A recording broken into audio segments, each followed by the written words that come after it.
서 기밀 정보의 공유 강화와 사이버 분야의 협력 등에 대한 합의도 예상했습니다. 또 한미일이 정상회의를 매년 정례적으로 갖기로 합의할 것이라고 전망했습니다. 날씨입니다. 오늘 수도권에는 비가 내리는 곳이 있겠고 내륙 지역에는 밤까지 소나기가 오겠습니다. 태풍의 영향에서 벗어나면서 남부지방은 습도가 높고 낮 기온이 30도 이상으로 오르는 곳이 많아 덥겠습니다. 내일은 전국적으로 구름이 많이 끼겠습니다. 내일 충청과 남부지방은 최고 체감온도가 31도 이상으로 높아져 무덥겠습니다. KBS 1라디오 5시 뉴스를 마칩니다. 지금까지 아나운서 이광엽이었습니다. KBS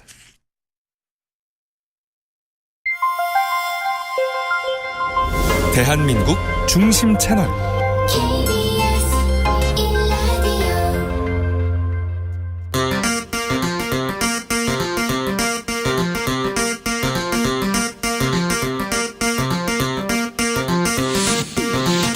주진우 라이브.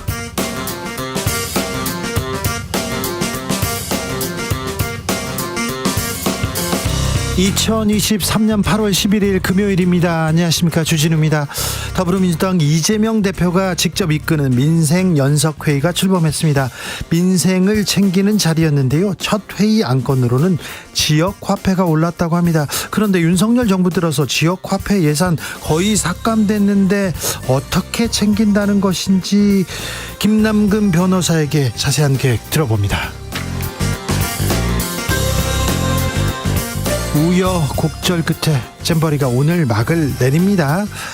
7시부터는 K-팝 콘서트 마지막 일정인데요, 별탈 없이 잘 끝나야 할 텐데 좀 걱정입니다. 그런데요, 우리나라가 개최한 첫 국제 행사가 뭔지 아십니까? 과거 우리나라에서 수많은 국제 행사 열렸었는데 어떤 모습이었는지, 그리고 이번 잼버리는 역사에 어떤 기록으로 남을지 애국미남단에서 짚어봅니다. SPC 계열 산이 제빵 공장에서 끼임 사고가 발생했습니다. 사고를 당한 근로자는 끝내 숨졌는데요, 이 공장에서 끼임 사고 1년 동안 3번째입니다. 벌써 3번째. 자꾸 왜 이런 일이 반복되는 걸까요? 중대재해 전문가넷 공동대표 권영국 변호사와 고민해 봅니다.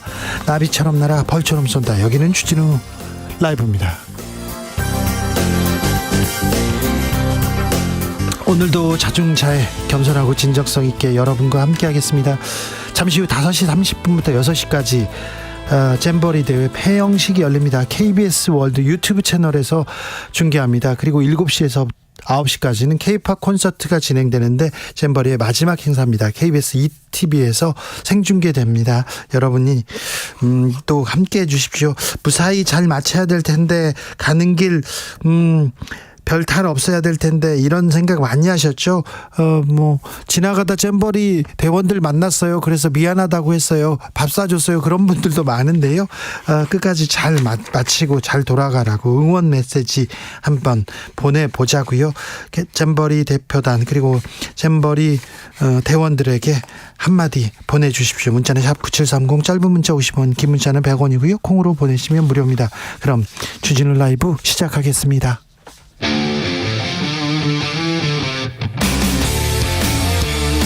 탐사보도 외길 인생 20년. 주 기자가 제일 싫어하는 것은?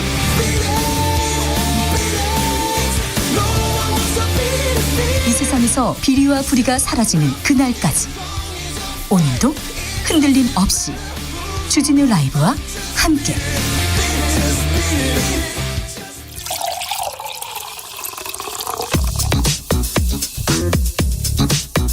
진짜 중요한 뉴스만 쭉 뽑아냈습니다. 주스 정상근 기자, 어서 오세요. 안녕하십니까. 카누는 소멸됐습니다. 네, 어제 오전 9시 20분쯤 경남 거제를 통해 상륙한 6호 태풍 카누는 아주 느린 속도로 한반도를 아래에서 위로 종단했습니다. 어젯밤 서울 인근을 지났고요. 15시간 넘게 우리나라에 머물며 많은 비를 뿌렸는데 오늘 새벽 6시경 열대 저압으로 약화되면서 태풍 예보도 종료됐습니다. 잼버리는 오늘 공식 폐막합니다. 네, 2023 새만금 세계 스카우트 잼버리가 오늘 공식 마무리됩니다. 이 태풍 등을 이유로 전국으로 흩어진 스카우트 대원들은 오늘 상경을 했고요. 잠시 후 오후 오후 5시 30분부터 30분간 폐영식이 열리고 이후 K-팝 콘서트가 치러집니다. 이제 일정은 끝납니다. 이제 숙소로 돌아가서 귀국하든지 아니면 한국에서 조금 더 시간을 보낼 텐데 마지막까지 한국에서 좋은 기억 많이 가져갔으면 합니다. 뭐라도 해줘야 될 텐데 그런 마음이 큰데 뭘 하면 좋을까요? 여러분도 같이 고민해 주십시오. 전 해병대 수사단장 국방부 수사를 거부했어요. 네, 고 최수근 상병 사망 사건 수사 관련해서 집단 항명 수괴 혐의로 입건된 박정훈 전 해병대 수사단장이 국방부 검찰단의 수사를 거부한다고 밝혔습니다. 박정훈 전 수사단장은 오늘 군 검찰단 출석을 앞두고 국방부 검찰단은 적법하게 경찰에 입첩된 사건 서류를 불법적으로 회수했고 수사에 외압을 행사하며 부당한 지시를 한 국방부의 예하 조직이라고 주장했습니다. 수사 외압 제기했습니다. 네, 박정훈 전 수사단장은 유재은 국방부 법무관리관이 이종석 국방부 장관의 결재를 받은 이후 직접적인 과실이 있는 사람으로 혐의를 한정해야 한다는 말로 수사에 외압을 제기했다는 취지의 주장을 했습니다. 이에 박정훈 전 수사단장이 직접적인 과실이 있는 사람이라고 하면 대대장 이하를 말하는 것이냐라고 되물었고 이에 유재은 법무관리관이 그렇다라고 대답했다고 박정훈 전 단장이 주장했습니다. 네, 박정훈 전 수사단장은 본인은 사단장과 여단장도 사망의 과실이 있다고 보고 광의로 과실 범위를 판단했다라며 어차피 수사권은 경찰에 있으니 경찰에서 수사에 최종 판단하면 될 것이라고 말했다고 밝혔습니다. 그런데요. 사단장이 책임지겠다 이렇게 얘기했어요. 사고가 났을 때는 책임지겠다 했는데 이제는 또 과실 책임이 없다고요. 국방부는 뭐라고 합니까? 네, 국방부는 이 법무관리관의 답변은 원칙을 설명한 것이다라는 입장을 밝혔고요. 이 박정훈 대령의 수사 거부에 대해서는 매우 부적절하다라면서 군의 기강을 훼손하고 군 사법의 신뢰를 저하시키는 부적절한 행위라고 주장했습니다. 군의 기강이 그리고 신뢰가 좀 무너졌어요. 좀 군의 기강이 이래도 되나 이런 생각도 하고요. 절차가 있는데 해병대 수사단장이 수사를 해서 경찰에 넘겨서 민간에서 재판을 받는 게 이게 맞는데 갑자기 왜 결재를 받았는데 왜 이 말을 바꾸는 거고 무슨 일이 있는지 우리 군에서 무슨 일이 있는지 좀 알아야겠습니다. 기강 좀 바로 설 수 있도록 뭐가 문제인지 따져야 되겠습니다. 좀 지켜보겠습니다. 저희가 잘 취재해가지고 또 말씀드립니다. LH가 철근 누락 아파트 공개하지 않은 또 아파트가 있어요. 네, 한국토지주택공사가 얼마 전 지하 주차장에 무량판 구조가 적용된 공공 아파트 단지의 전수조사 결과를 발표할 때 5곳의 단지를 빼고 공개했던 사실이 확인됐습니다. LH는 전수조사를 실시한 91개 아파트 단지 중 15곳에서 문제가 있다라고 발표했으나 실제 철근 누락 등 문제가 있는 아파트 단지는 20곳이었다는 것입니다. 좀 숨겼다는 거잖아요. LH 안 그래도 못 믿겠는데 지금 문제가 발생했는데 그 이후에 대처하는 것 여기고 숨겼어요. 거짓말한 거 아닙니까? LH 간부들 일괄 사표 제출했습니다. 네, 이한준 LH 사장은 LH 조직이 비대해지고 내부 소통이 단절된 상황이 이 같은 사태를 초래했다며 자력으로 혁신이 어렵다는 판단에 경찰과 공정거래위원회, 감사원의 조사를 요구하게 됐다라고 밝혔습니다. 그러면서 지난 정부에서 비정규직이 정규직화되면서 조직 비대화에 일조했다라는 주장을 했습니다. 또 지난 정부 얘기 나왔어요. 또 지난 정부. 네, 이한준 사장은 LH를 근본적으로 혁신하고자 하는 의지의 표현으로 전체 임원의 사직서를 받았다라고도 말했습니다. 네. 여당이 신혼부부 대출 기준 완화 추진합니다. 네, 국민의힘은 오늘 청년 정책이라면서 이 신혼부부에게 저금리로 주택자금을 지원하는 특례대출 소득 기준을 상향하기로 했다라고 밝혔습니다. 현재 신혼부부가 정부의 특례대출을 통해 저금리로 주택 구입자금을 대출받기 위해서는 이 부부 합산 연소득이 7천만 원 이하여야 하는데 최대 1억 원 선까지 늘리겠다라고 밝혔습니다. 또한 특례 전세자금 대출 소득 기준 역시 기존 6천만 원보다 더 올리기로 했습니다. 신혼부부를 위해서는 또 청년들을 위해서는 좀 과감한 정책 좀 추진해야 된다 이런 얘기 계속돼 있는데요. 좀 지켜보겠습니다. 신림역에서 흉기 난동을 벌인 조선 기소됐습니다. 네, 4명의 사상자를 낸 신림동 흉기 난동 사건의 피의자 조선이 오늘 구속된 상태에서 재판에 넘겨졌습니다. 살인, 살인미수, 절도, 사기, 모욕 등의 혐의입니다. 검찰은 조선이 이 현실과 괴리된 게임 중독 상태에서 불만과 좌절의 감정이 쌓여서 계획적으로 이상 동기 범죄를 저질렀다라고 봤습니다. 또한 젊은 남성만을 이 컴퓨터 게임을 하듯이 공격했다라고 파악했습니다. 절도, 사기 등의 범행은 흉기 사건 전 이 마트에서 흉기를 훔쳤고 택시를 무임승차한 혐의입니다. 있습니다. 또한 지난해 12월 한 게임 유튜버에게 모욕을 가한 혐의도 있습니다. 강남에서 약물에 취해서 외제차를 몰고 인도로 돌진한 남성이 있었습니다. 구속 심사 받고 있습니다. 네, 지난 2일 밤 8시 10분쯤 서울 강남구 신사동 압구정역 4번 출구 인근 도로에서 이 고가의 외제 차량을 운전하던 20대 신모 씨가 인도로 돌진해 20대 여성을 친 사건이 있었습니다. 이 남성은 사고 직후 마약 간이 시약 검사에서 이 향정신성 의약품인 케타민 성분이 검출됐는데요. 또 다른 향정신성 의약품인 미다졸람과 이 디아제팜도 투약받은 것으로 전해졌습니다. 이 사건 피해자는 머리와 다리 등을 크게 다쳐서 수술을 받았으나 뇌사 상태에 접어든 것으로 전해졌습니다. 네. 교육부 사무관이 교사에게 황당한 갑질을 했더라고요. 네, 교육부 5급 사무관이 초등학생인 자녀의 교사에게 황당한 갑질을 한 사실이 알려져 논란이 되고 있습니다. 어제 전국 초등교사 노동조합에 따르면 교육부 5급 사무관 A씨는 지난해 세종시 한 초등학교에 다니는 자녀의 담임교사인 B씨를 아동학대로 신고했다라고 하는데요. 담임 선생님을 일단 아동학대로 신고했습니다. 네, A씨는 지난해부터 B씨에게 자녀 교육과 관련해 항의를 해왔는데 자신이 교육부 5급 사무관임을 스스로 밝히며 나는 담임을 교체할 수 있는 사람이라고 말하거나 황당한 요구사항이 담긴 편지를 보내기도 했다라고 합니다. 교육부 사무관이 담임을 교체할 수 있는 그런 권리는 없어요. 네, 그리고 이 편지 내용을 보면 아이에게 하지마 안 돼라는 말을 절대 하면 안 된다. 또래와 갈등이 생기면 철저히 편을 들어달라. 지시 명령보다는 권유 부탁의 어조를 사용하라라는 등의 내용이 담겨 있었습니다. 특히 자신의 아이가 왕의 DNA를 가진 아이라면서 아이에게 지시하고 명령하는 식으로 말하면 아이는 분노만 축적된다 이렇게 적었다고 합니다. 아니 사무관이 왕이 아닌데 무슨 왕의 DNA라는 거예요. 엄마가 그 뭐 왕가에 뭘 아직도 이런 사람이 있습니다. 이런 사람이 교육부 사무관 어떻게 됐어요? 네, 대전시 교육청은 어제 교육부 요청을 받아 오늘 오전 A씨에게 직위 해제를 통보했다고 밝혔습니다. 또한 교육부도 조사에 착수했는데요. 네. 조사 결과에 따라 엄중하게 조치하겠다라고 밝혔습니다. 아직도 이런 사람이 있습니까?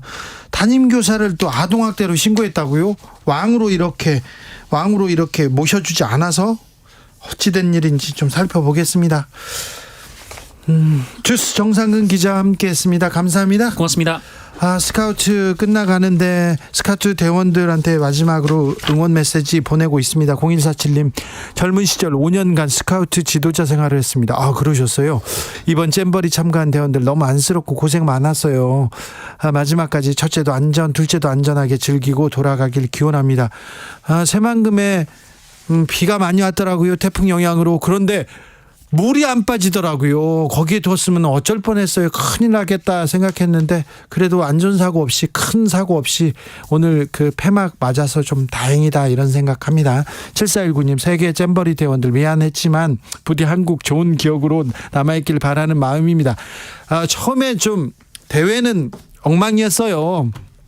하지만 한국 사람들의 마음을 봤잖아요. 그리고 다른 데 가서 문화 체험하면서 한국의 저력을 봤어요. 그래서 좋은 기억을 좀 가져가기를 좀 기도하고 있습니다. 1848님 잼버리 대원 여러분 큰 고생했습니다. 끝까지 안전하게 귀가하길 바랍니다. 여러분은 이제 극한 상황도 이겨낼 수 있습니다. 네. 잼버리 정신 우리가 얘기하기는 좀 부끄러운데요. 네. 맞아요. 큰 역경도 이겨낼 수 있다는 그런 것도 좀 배우셨으면 좋겠어요. 한국에서 좋은 추억만 가지고 가야 되는데. 네. 주진우 라이브.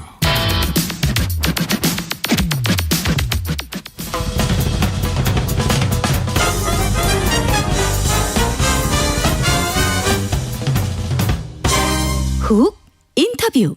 모두를 위한 모두를 향한 모두의 궁금증 훅 인터뷰. SPC 계열사 산이 제빵공장 끼임 사고로 50대 근로자가 숨졌습니다. 이런 사고는 왜 자꾸 반복되는 걸까요? 근본적인 원인은 무엇인지 중대재해 전문가넷 공동대표 권영국 변호사와 연결했습니다. 변호사님 안녕하세요. 네, 안녕하십니까. 네, 오늘 저 샤니 공장 방문하셨다고 하는데 네네. 공장에서는 이 사고 어떤 일이 있었다고 설명합니까? 공장 설명을 듣지 못했고요. 공장을 들었다고요? 방문하러 갔는데, 네. 정문에서부터 그 대표이사가 뭐 직원들을 동원해서 예. 출입을 전면적으로 차단했습니다. 아, 그래요? 네네. 정의당 국회의원 3분하고 같이 이제 의원이 현장 조사를 하러 방문을 한 것이었거든요. 그런데 문을 안 열어줍니까? 예. 어떤 일이 벌어졌다, 어떤 사고가 벌어졌다 설명을 해야 될 거 아닙니까? 그래서 이제 오늘 뭐 원래 어제 그 정의당의 이현주 의원실을 통해서 그 고용노동 경기청하고 회사하고 다 이제 방문 일정을 협의를 다 마쳤고요. 네. 그리고 이제 거기에 보면 의원 3명, 보좌관 3명, 그리고 전문가를 포함한 이제 거기 당직자 3명 이렇게 해서 9명이 원래 다 협의를 마쳤고 들어가기로 돼 있었는데 오늘 갑자기 이제 뭐 입장이 그런 협의가 없었던 것처럼 행동을 했고요. 일단 현장에 출입할 수 없습니다. 죄송합니다. 이런 얘기를 계속 반복해서 갔던 3분 의원님들이 굉장히 당황했고, 네네. 그래서 이유가 뭐냐라고 물었더니, 이유는 설명할 수 없습니다라는 식으로 대응을 했습니다. 자, 그리고 또 변호사님. 하나는 현장을 뭐 훼손할 우려가 있다 이렇게 얘기를 했는데, 아니, 국회의원들이 가서 현장 훼손하러 갔겠어요. 변호사님, 그런데 이 재판공장에서 무슨 일이 발생한 겁니까? 지금 이제 언론에서 많이 좀 보도가 되긴 했는데요. 저도 아무리 기사를 읽어도 도대체 이제 어떻게 사망을 하게 됐는지 정확하지가 않습니다. 예. 여기가 이제, 제빵 공장이거든요. 산이 뭐, 빵은 다 잘 알고 계시잖아요. 예. 산이 빵을 만드는 곳인데, 아마 이제 반죽을 이제 빵을 만들려면 반죽을 분할을 해야 되지 않습니까? 네. 근데 이제 반죽 분할기에 그러면 위에서 반죽을 부어주는 무슨 기계가 있는 거죠. 그런데 이 이제 반죽 부어주는 를 반죽 보울이라고 하는데 이걸 이제 위에서 위로 올려가지고 이렇게 부어주고 하는 것 같은데요. 지금 회사 설명은 여튼 이제 반죽 보울이라고 하는 이제 반죽을 담아놓은 통을 이렇게 올렸다 내렸다는 이 리프트하고 뭐 어디 사이에 끼어서 사망했다 이렇게 지금 설명을 하고 있는데 이 설명들이 지금 언론에 다 달라요. 왜냐하면 이게 현장을 공개하지 않았기 때문에 네. 기계가 어떻게 생겼는지 또 정확하게 어디에서 어떻게 끼었는지가 설명이 지금 잘 안 되고 있습니다. 그러니까 근데 분명한 것은 네. 기계 사이에 몸이 끼어서 뭐 배 부위가 끼었다고 하는 것으로 보이는데요. 제가 듣기로는 내장 파열이 매우 심각하게 발생했던 것으로 그렇게 짐작하고 있습니다. 예. 그래서 오늘 현장을 방문해서 사고 원인과 각종 분석을 하려고 지금 가셨는데 아무튼 만나지 못하고 들어가지도 못했다는 건데요. 이 공장에서 끼임 사고가 1년에 3번째, 이번이 3번째라고 하는데 이거 좀 구조적으로 문제가 있는 거 아닙니까?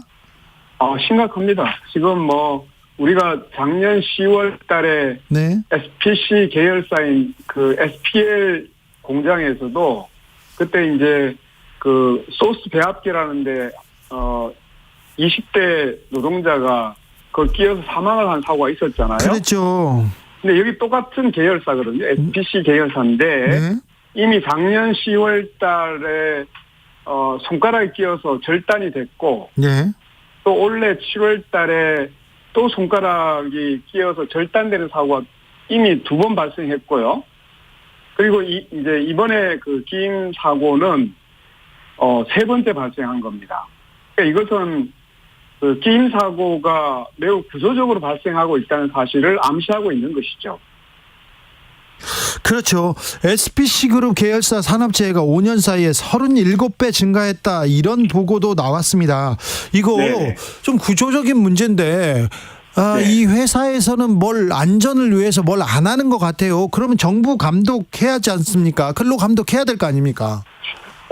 작년에 아마 다 기억하실 겁니다. 예? SPC 계열사인 SPL에서 교반기에 예. 한 명이 끼어서 사망했잖아요. 예? 그때 이제 회장이 나와서 대국민 사과도 하면서 1,000억 원의 안전 투자를 하겠다. 예.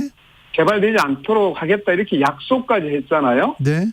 그런데 그 이후에 이런 끼임 사고와 뭐 손가락 절단이나 이런 사고가 났을 때 공장들이 공개가 되지 않습니다. 이 SPC 그룹이 마치 이제 그 허영인 회장의 가족 기업처럼 운영이 되고 있기 때문에 네. 외부의 공장이 거의 공개가 되지 않습니다. 그래요? 매우 폐쇄적으로 운영되고 있기 때문에 네. 실제로 이러한 안전 약속이라든가 이런 것들이 제대로 지켜지고 있는지가 전혀 확인할 바가 없습니다.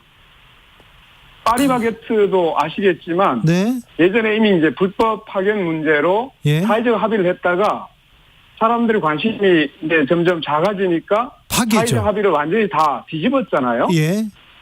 그렇게 해서 결국은 휴식 시간도 제대로 주지 않고 뭐 임신한 노동자에게 그 휴가도 제대로 주지 않는 이런 식으로 운영을 해왔고 예. 그래서 결국은 이제 노동자들이 그 길거리에서 단식 농성까지 하면서 이제 얘기를 했음에도 불구하고 지금 전반적으로 SPC가 아주 폐쇄적인 운영에서 전혀 벗어나지 못하고 있는 것으로 보입니다. 그러니까요. 빈센트님이 샤니 공장 사고 이거 기본적인 안전 수칙 위반입니다. 지난번에도 인명사고가 났고 또 났어요.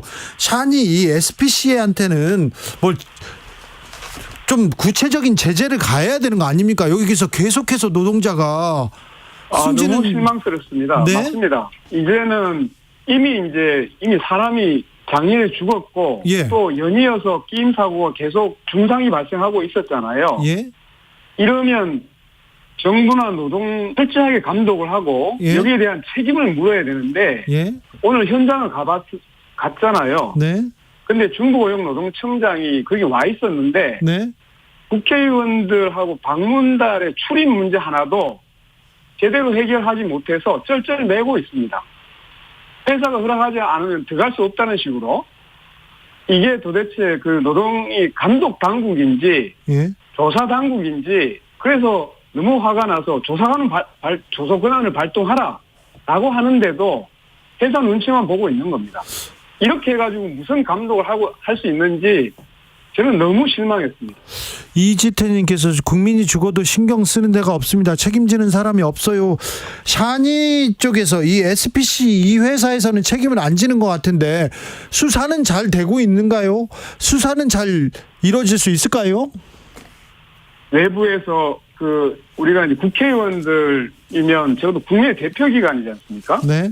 그리고 매우 공적인 헌법기관이 사고 현장을 보고 사고 원인을 확인하러 왔는데도 이것을 차단하고 봉쇄한 거거든요. 적어도 수사기관이 정말로 제대로 수사를 할 수 있을지에 대한 의문이 여전히 남아 있습니다. 왜냐하면 기존에도 이미 사람이 죽었을 때에 대한 수사가 아직 기소도 안 됐거든요. 네. 그리고 손가락 절단되고 골절된 부분에 대해서도 실제로 어떻게 처분했는지 전혀 알려진 바도 없고, 뭐 제대로 이게 그 기업이나 또는 그 대표이사에 대해서 책임을 물었는 어떤 결과가 발표된 바가 없는 걸 보면 네. 지금까지 제대로 처벌받지 않고 있는 것으로 보입니다. 변호사님, 그럼 지난해 10월에 있었던 네. 그 중대재해 이 관련해서도 지금 수사가 안 끝났습니까? 지금 기소도 안 했어요? 제가 듣기로는 송치만 됐다고 들었고요. 예. 그것도 바지 사장을 중심으로 해서 송치를 했다고 들었습니다. 기소는 여전히 되고 있지 않습니다. 중대재해처벌법으로 송치를 했다는 얘기 들었습니다. 월급 예. 사장을. 예. 그러나 검찰이 아직까지도 기소를 했다는 그런 소식을 들은 바가 없습니다. 아니, 중대재해법을 만들었잖아요. 네. 노동자 안전을 위해서, 생명을 위해서 만들었지 않습니까? 왜 그런데 중대재해법 잘 작동하지 않고 있습니까? 이 정부가 들어서서, 그리고 지금 현재 대통령이 후보 시절부터 중대재해처벌법 손봐주겠다, 기업 운영에 경영에 부담이 되기 때문에 처벌받지 않도록 해주겠다, 이런 약속을 경영자들한테 수없이 했어요. 그리고 노동부를 통해서 중대재해처벌법을 반드시 개정하겠다는 약속을 계속 해왔습니다. 예. 시행령도 거치고 해서 이런 이제 그 규제를 완화시키겠다. 이런 식의 신호만 계속 주고 있는 겁니다. 중대재해처벌법 지금 정확하게 말씀드리면 고사 직전이라고 표현하는 게 맞을지도 모릅니다. 작년에 229건이 중대재해건의 적용 사건인데요. 작년에 11건을 기소하는 데 그쳤습니다. 올해까지도 보면 올해 엄청난 또 이 중대재해가 발생했는데 네. 올해 들어서도 10건 기소하는 정도에 그쳤습니다. 지금 수백 건이 계속적으로 늘어나고 있는데 특히나 대기업 경영자들 같은 경우에는 수사나 기소 대상에서 거의 제외되고 있는 것으로 확인되고 있습니다. 이것은 예. 중대재해처벌법을 적용 단계에서 무력화시키겠다는 게 아니면 이렇게 할 수는 없는 겁니다.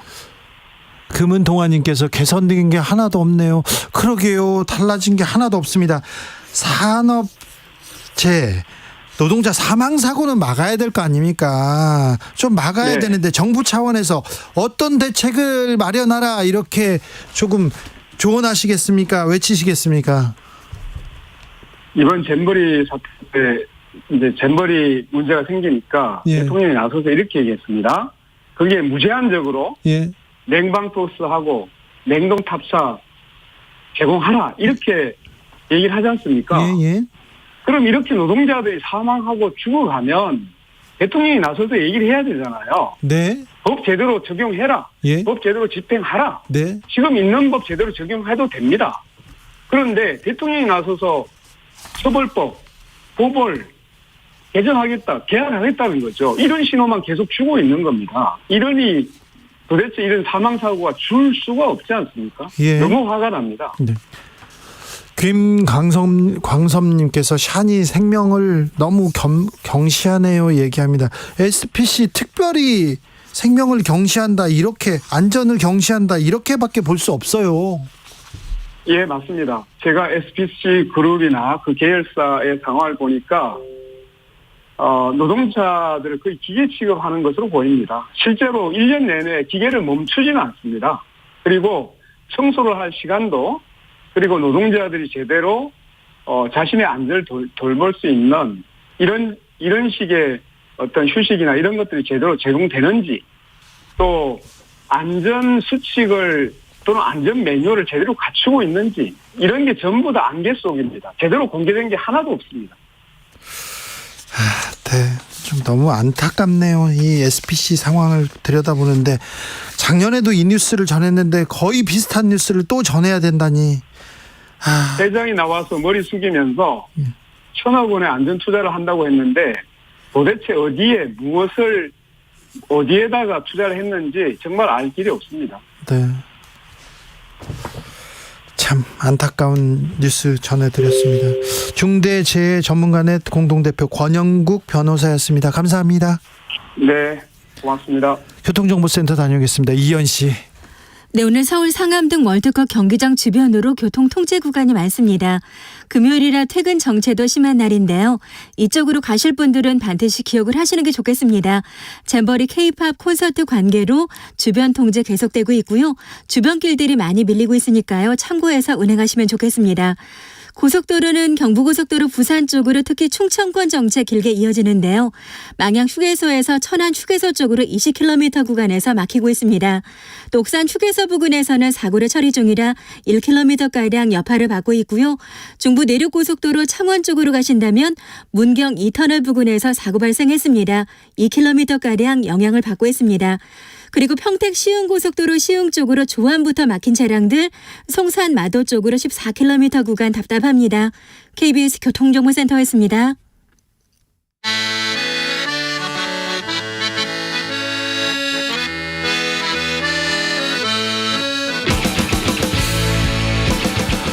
역사를 잊은 민족에게 미래는 없다. 역사에서 배우고 미래를 열어가겠습니다. 애국심으로 미래를 여는 남자들, 애국미남단.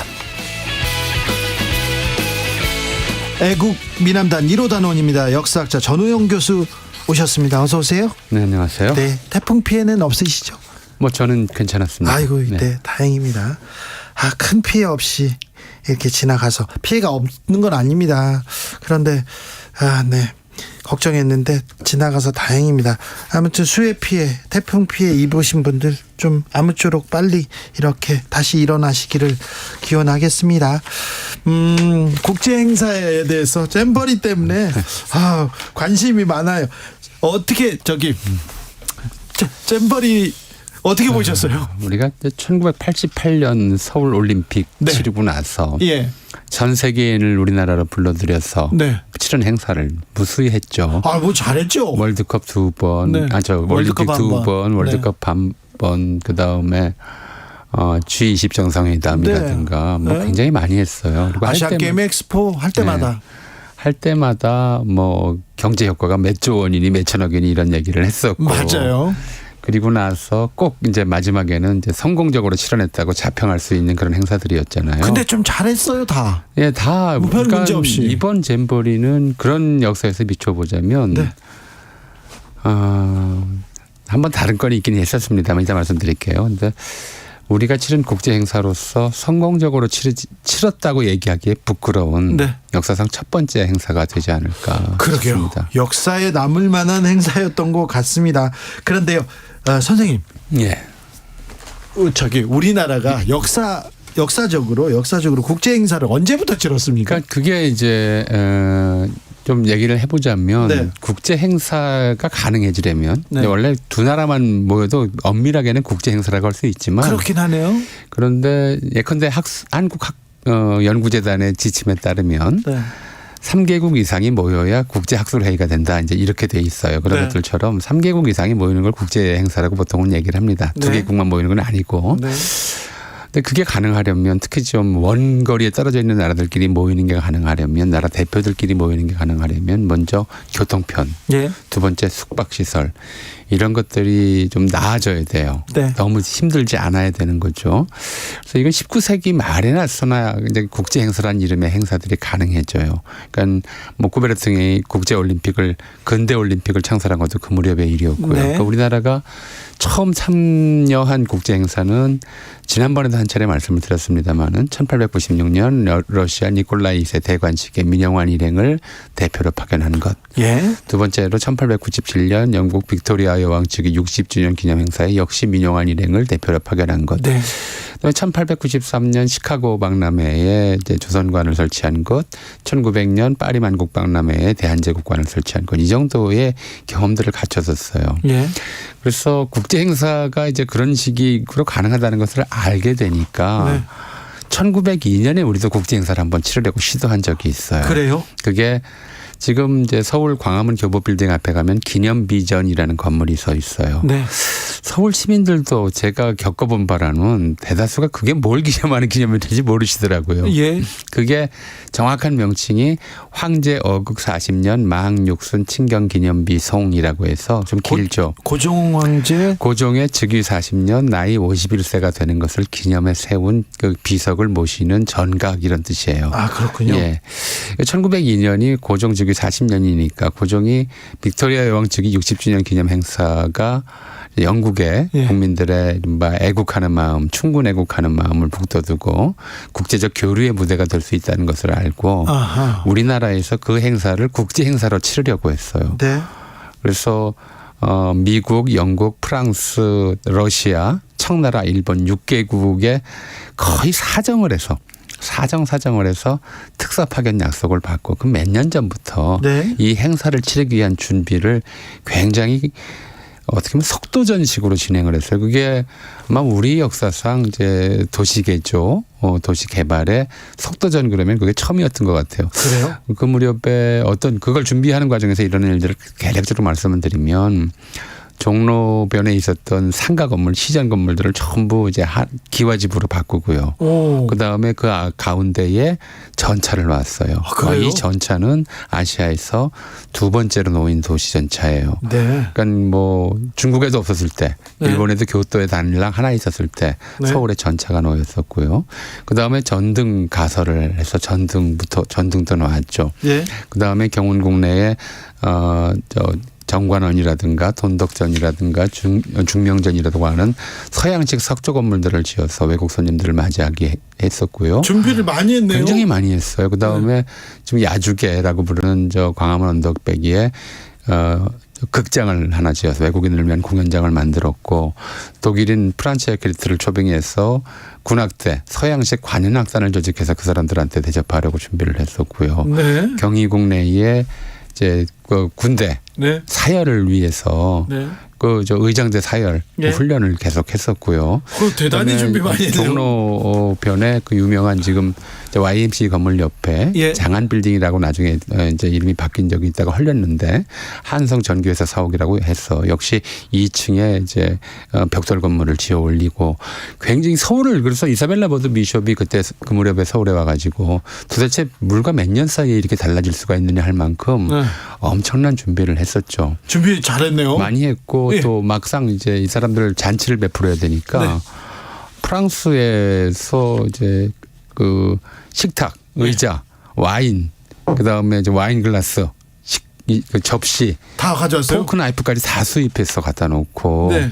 그다음에 행사에 참여하는 사람들을 좀 이동을 편하게 하기 위해서 일본에서 인력과 백대를 수입해 들여오고, 그러니까 그 무렵에는 이제 나라 예산을 전부 거기다 쓴다고는 얘기가 나올 정도로 네.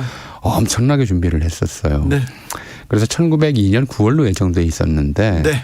그 직전에 콜레라가 우리나라에 침습을 해요. 아, 그래요? 이건 원래 이제 6개국 특사들이 참여하기로 약속을 했고 행사만 하면 되는 상황이었었는데, 콜레라가 좀 유행하니까, 콜레라 유행하는 땅에 외국인 불렀다가 한 명이라도 거기에 걸려서 오히려 잘못되면 네. 큰일 나잖아요. 네. 그래서 행사를 1903년 4월로 연기를 했죠. 일단 예. 연기를 했고, 그래서 또 이제 한번 좀 시체말로 김이 센 거죠. 네. 김이 센 상태에서 그래도 강행하려고 했는데, 이번에는 그 이제 고종의 아들 네. 영친왕이 두 창에 걸려요. 에휴. 그러니까 자기 아들이 두 창에 걸려 있는데 여기 자기 생일 잔치를 할 수도 없고 주기기념 잔치를 하는 것도 이게 좀 말이 안 되니까 예. 그해 가을로 연기를 했죠. 예. 근데 1903년 가을에는 이미 러시아와 일본 사이에 전쟁 기운이 무르익던 상황이라서 결국 행사는 흐지부지 돼버렸어요. 이게 우리나라 뭐 성공을 했다면, 이 콜레라가 유행하지 않았다면 아마 우리나라 최초의 국제 행사로 기록이 되었을 거예요. 네. 근데 그거는 못하고, 그래서 지금 이제 그와 관련된 흔적으로는 광화문 앞에 기념비전하고, 그다음에 황궁우가 있어요. 그러니까 조선호텔 앞에 원구단 황궁우라고 하는 곳이 있는데, 거기에 돌북 3개가 놓여 있어요. 석고단이라고 돼 있고, 예. 역시 많은 분이 이게 뭐 하는 용도로 만들어 놓은 북인지 모르는데, 거기에 고종직위 40년을 기념해서 고종의 업적을 칭송하는 네. 글을 새길 작정이었어요. 그랬어요. 그래서 이제 그 북을 만들어 놨었는데, 이제 막상 그 글을 쓰려고 하니까 글을 쓰라는 이제 부탁을 받은 사람이 보기엔 좀 민망했던 거죠. 아첨을 이렇게 노골적으로 했다가 나중에 무슨 말을 들을지 모르겠는데, 뭐 고종의 업적이 뭐가 있는지 잘 모르겠고, 그러니까 고종한테 상소를 합니다. 폐하께서 큰 업적을 세우시면 후세 역사가들이 대서특필해서 기록할 것인데, 아직 이제 제위에 계신데 여기에 뭐 폐하의 업적을 돌북에 새겨 놓으면 그게 무슨 의미가 있겠느냐. 고종이 듣고 나니 보니까 그것도 맞는 말이거든요. 네. 그래서 뭐 그냥 놔둬라. 그래서 아무 글자도 안 새겨진 돌북 형태의 비석으로 지금 조선호텔 앞에 남아있게 된 겁니다. 그게 첫 번째였어요. 그랬어요. 일제강점기에는 이제 우리가 식민지였기 때문에 우리가 주최한 한반도에서 열린 국제 행사라고 하는 것은 있을 수가 없었죠. 네. 다만 한국인들이 국제 행사에 참가하는 경우들은 덜어 있었죠. 뭐 대표적으로 참가하려고 했다가 실패한 무슨 뭐 파리 이제 베르사유 평화회의라든가 파리 평화 샌프란시스코 평화회의담이라든가 이런 것들도 있었고, 뭐 스포츠 대회, 아시안 경기 대회, 그 다음에 이제 뭐 잘 아시다시피 손기정 선수, 남승용 선수 등을 비롯한 올림픽 참가도 있었고요. 네. 보이스카우트는 1922년에 우리나라에서 처음 만들어지는데. 그래요? 예, 1922년에 처음 만들어지는데 1927년에 국내 잼버리가 강화도에서 열린 적이 있어요. 그래요? 예, 그런 정도였고 해방되고 나서는 정부 수립도 전에 이제 런던 올림픽에 참가하기도 했었고 그랬었죠. 네. 그리고 이제 이승만 정권 때 전쟁 겪고 뭐 폐허 상태에서 국제 행사를 치를 염두를 못 내다가 1968년에 이제 우리가 아시안 게임을 유치해요. 네. 1968년에 아시안 게임을 유치해서 1970년 아시안 게임을 서울에서 치르기로 예. 약속을 한 거죠. 네. 약속을 했는데 1969년에 삼선 개헌이 있었고요. 네. 그리고는 반납해버려요. 못하겠다고. 네. 이제 공교로운 일인지 의도적인 일인지 알 수 없어요. 그러니까 아시안 게임 유치했다고 하는 그 정치적 이득이죠. 어떻게 보면 예. 유치하는데 성공했다고 하는 정치적 이점은 이제 박정희 정권이 다 그걸 이용해서 삼선 개헌을 이제 그거에 편승해서 삼선 개헌을 했다고 하는 얘기가 있었고요. 근데 막상 이제 아시안 게임을 준비할 생각은 안 하니까 네. 못했으니까 직전에 삼선 개헌 끝나자마자 아시안 게임 못하겠다고 반납해버려서 70년 아시안 게임은 방콕에서 다시 열리죠. 그때만 해도 우리가 좀 굉장히 어렵죠. 예, 좀 예. 부끄러운 일들이었었고요. 그래서 사실은 그 아시안 게임 반납하고 난 다음에 좀 부끄럽기도 해서 이제 박정희 대통령이 그때부터 올림픽 아시안 게임을 치를 수 있는 국제 수준의 경기장을 만들자는 예. 이제 지시를 했었고 70년대 중반부터 잠실 올림픽 경기장 터는 좀 정해져 있었다고 그래요. 예. 그런 상태였고요. 그래서 결국은 이제 박정희 대통령 때는 그걸 못하고 그 다음에 예. 1971년에 그 유명한 박 대통령컵 아시아 축구 경기 대회라고 하는 박스컵. 박스컵이라고 하는 박 것을 대통령컵입니다. 예, 정확하게 박 대통령컵이었고 네. 그래서 동대문 운동장에서 이제 매번 경기가 열렸고 네. 그 당시 지금 연세 드신 분들은 아마 기억하실 것 같아요. 그 당시에 이제 경기 때마다 이제 그 관중석에 네. 학생들 동원돼서 앉아서 예. 카드 섹션으로 박 대통령 얼굴 상반신 이거 이렇게 쭉 보이게 하는 그런 이제 응원랄까요? 사진에서 많이 봤어요. 예, 그런 것들을 하면서 이제 조금씩 국제 행사의 경험을 쌓아 나갔던 거죠. 박 대통령 배 쟁탈 국제 축구 대회입니다. 예, 그래서 뭐 약칭 박스컵이라고도 했고요. 예. 박 대통령 배라고도 했었고. 예. 그리고 그 70년대 초니까 예. 그때만 해도 아마 한국 선수로서는 제가 기억하기로 굉장히 유명한 선수가 이회택 선수가 아하. 있었고. 그런데 우리가 아마 우승은 몇 차례 못했던 것 같아요. 당시에 축구 강국은 아시아 축구 강국은 미얀마였었죠. 그랬어요. 그때는 버마라고 해서 영국 식민지였기 때문에 네. 영국이 축구 종주국이잖아요. 네네. 그러니까 아시아의 영국 식민지였던 나라들 이상하게 인도만 축구를 못했었고 예. 이런 나라들이 대체로 축구 강국이라고 그랬었죠. 그래서 예. 미얀마가 축구 강국이었었고 그런 상황이었고요. 박 대통령 이제 돌아가고 나서 이제 전두환 정권 들어선 다음에 이제 첫 번째로 추진했던 것이 예. 아시안 게임 올림픽 유치였던 예. 거죠. 바덴바덴에서 예. 88 올림픽 유치가 결정이 되고 86년 아시안 게임이 국제 대회 그 큰 규모의 국제 행사는 또 처음인데 예. 그에 앞서 이제 88 올림픽 유치가 결정되고 그러니까 그에 따라서 예. 88 올림픽이면 이제 아시안 게임은 따라가잖아요. 보통 예, 예. 그 2년 전에 이제 예. 프리 올림픽처럼 예. 따라가니까 아시안 게임도 유치되고 그랬는데 그에 앞서 이제 정말 우리나라 역사상 최대 규모였던 이제 국제 대회가 열린 것이 1985년 IMF 그 유명한 IMF와 IBR도 총회. 그게 서울에서 열렸죠. 전두환 정권 시절입니다. 이 준비가 이것도 역시 뭐 1902년에 고종직위 40년 기념 행사 예. 때 그랬던 것처럼 우리는 잘 기억을 못할 것 같긴 해요. 그런데 이 준비가 이제 도시 전문가들이 보통은 그런 얘기를 합니다. 한국 도시 개발 재개발 역사에 한 획을 그었다. 그건 조금 더 빗나가는 얘기를 말씀드리자면 1966년에 존슨 대통령이 방한을 해요. 네. 존슨 대통령이 방한을 하는데 그때 서울 시민이 500만 명 채 안 됐었는데 네. 김포공항에서 시청 앞까지 연도에서 존슨 환영식에 동원된 꽃 흔들죠.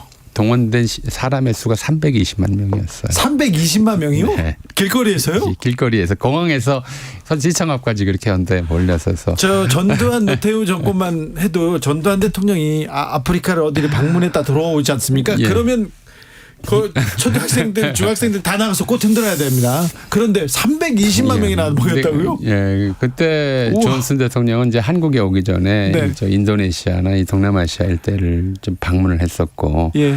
베트남 전쟁 문제 때문에 그런 이제 동남아시아 지역에서는 좀 배척을 많이 받았어요. 예. 양키고홈이라는 소리도 많이 나왔고. 네. 근데 한국에 왔더니 이렇게 많은 사람들이 연도에서부터 열렬히 환영하는 걸 보고 이제 본인이 흥분하신 거죠. 존슨 대통령이 흥분해서 중간에 차에서 내려서 시민들하고 악수하고 막 그랬어요. 예. 그래서 시간이 걸리다 보니까 서울시청 앞 광장에 환영식장을 마련했는데 한 30분 이상 지각을 했어요. 공항에서 오는 시간이 걸렸어요. 예. 그러니까 우리나라에 와 있던 이제 외신 그 방송들이 예. 좀 시간이 남으니까 예. 그러니까 주변을 찍어서 보여줬는데 네. 그때만 해도 지금 시청광장 뒤쪽 그 소공동 일대라든가 북창동 남창동 일대가 굉장히 지저분했어요. 네. 그걸 그대로 찍어 보낸 거죠. 전 세계로 네. 보낸 거죠. 그러니까 그랬다고 그래요. 미국 교민들의 그 당시에 좀 이야기에 따르면 이제 전쟁 휴전한 지 13년, 66년이면 13년째 되는 때잖아요. 예. 53년도 휴전이니까 10년 조금 넘은 나라가 이제 베트남에 파병까지 하면서 다른 나라에 군사적 지원을 할 정도로 발전했다. 그런 얘기를 들어서 어깨가 으쓱했는데 그 장면을 화면으로 보고 나서는 이제 그러더라는 거죠. 네. 니들도 저렇게 어렵게 살면서 예. 어디 남의 나라 돕겠다고 나서느냐고 이제 비웃더라는 거예요. 그걸 그 다음에 박정희 대통령이 답방 가서 존슨 대통령 미국에 답방 갔을 때 교민들한테 들은 거죠. 네. 너무 거기가 시청 앞 광장이 서울을 대표하는 곳인데 그 주변이 너무 더럽다. 네. 그래서 거기를 이제 재개발하기 시작한 거예요. 그런 것처럼 85년도 IMF, IBRD 총회를 앞두고 서울의 더러운 지역들이 너무 많다 해서 거의 좀 폭력적으로 재개발이 진행이 됩니다. 그때 유명했던 것이 이제 양동 지역 재개발 같은 경우였죠. 예. 서울역 주변에 네. 이게 서울의 관문인데 폭력적으로 다 쫓아내고. 굉장히 저기가 이제 뭐 좀 사창가도 있고 또 빈민가가 늘어서 있고 이러니까 거기를 뭐 거의 강제 철거 전쟁을 치르듯이 강제 철거하고 거기에 이제 새 건물들을 세우고 또 서울 도심부 곳곳에 남아 있었던 좀 낡은 지역들을 합동 재개발이라는 방식, 그러니까 지주조합을 만들어서 재개발할 수 있게 하는. 그러니까 세입자나 아니면 이제 그 지주조합에 들어갈 수 없는 가난한 주거자들, 지주들의 권익은 좀 무시하는 이런 방식의 재개발 방식을 이제 뭐 도시학자 예를 들어 돌아가신 선정모 선생 같은 분은 세계사에 유례가 없는 좀 폭력적 방식이다라고 말씀을 하셨습니다만은 그런 방식의 도시 재개발이 진행되면서 1980년대 중반에 예컨대 목동, 사당동, 상계동 이런 데 엄청난 그런 이제 변화가 있었죠. 네. 제가 그 르몽드 기자가 이 잼버리 때문에 왔어요. 예. 왔는데 보도도 하고 그랬습니다. 아니 근데 한국은 이렇게 국제 행사 참 준비하고 손님들한테 참 잘 대접하는 나라인데 왜 이번에는 행사가 그랬니? 그러면서 뷔페 얘기를 얘기하더라고요. 뷔페 얘기를 하고 그리고 마지막에 이 잼버리 행사를 K-팝 콘서트로 마무리한 것도 너무 기괴하다. 그러면서 몇 가지 짚는데 뜨끔하더라고요. 뜨끔하죠. 아팠어요. 네. 그러니까 첫째는 이제 사실 저는 뭐 다른 나라 잔치에 가본 적이 나라 사람 잔치에 가본 적이 없어서 모르겠습니다. 한국인들이 손님 접대하는데 굉장히 신경을 많이 쓰고. 그러면 잘하죠. 잘합니다. 또 접대 잘못 받고 오면 굉장히 뒷말이 많은 그런 좀 문화가 있잖아요. 있습니다. 예. 그런 게 있다 보니까 손님 접대 특별히 신경을 많이 쓰는데 안 봐도 뻔히 보이잖아요. 그죠? 그 사진을 봤더니 좀 너무 이상하더라고요. 그늘막 나무가 없다는 거야. 뻘받치니 그래서 쳐도 네. 그늘막 하나 없고 네. 화장실도 그게 도대체 이게 어떻게 된 일이냐. 이게 내 자식이랑 보내겠냐 싶은 그런 그렇죠. 상황이라서. 그 더위에.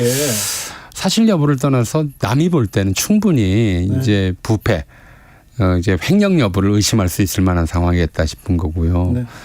그러면 이번에 이제 마지막으로 이 K-팝으로 어떻게 좀 만회하겠다고 하는 그런 발상을 보면 이게 뭐냐 도대체 우리가 그냥 잘못해서 네. 이제 고생을 시켜놓고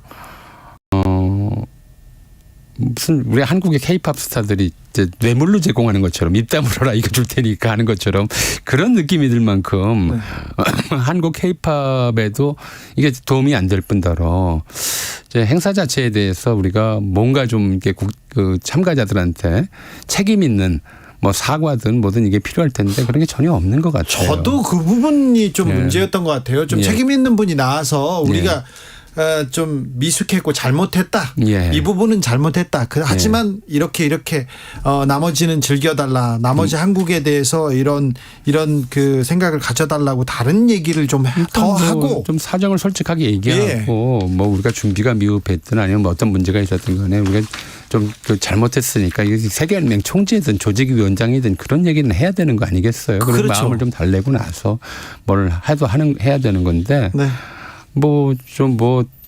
그런 게 전혀 없다 보니까 참 뻔뻔하다 말하는 느낌을 줄 수도 있을 것 같아요. 네. 예. 아무튼 큰 사고 없이 끝난 것 같아가지고 너무 다행이에요. 예. 다행이에요. 태풍 부는데 K-팝 콘서트 한다고 그 무대를 만들고 있는 그 노동자들을 보면서 이거는 정말 걱정이었는데. 그래도 다행히 태풍이 하루 네. 전에 좀 제가 어제 세종에 있었거든요. 예. 아침에. 태풍을 피해서 예. 이제 서울로 올라오는데 네. 차 타고 올라오는데 그 장대비 때문에 정말 무섭더라고요. 그러니까. 그런데 그 태풍을 잘 견뎠어요. 예. 잼버리 대원들. 네. 마지막까지 좀 좋은 추억 가지고 갔으면 좋겠는데 참 좀 더 잘해주고 싶은데 뭐라도 좀 해줬어야 되는데 조금 이거 좀 미안하긴 하네요. 제가 죄송하다고 할게요. 좀 안쓰럽죠. 예. 그러니까 한국 보여줄 게 얼마나 많습니까? 그럼요. 문화 그리고 한국을 배우고 싶어하고 좋아하지 않습니까? 좋아서 온 아이들일 텐데. 네. 예. 그러게요. 예, 좀 나쁜 기억을 가져갈까 봐 굉장히 네. 좀 안타깝기도 하고 걱정되기도 하고 그렇습니다. 그래도 가기 전까지 우리가 좀 만회해서 좋은 기억 가지고 가도록 이렇게 노력해야 될 것도 같습니다. 역사학자 전우용 교수와 말씀 나눴습니다. 감사합니다. 네, 감사합니다.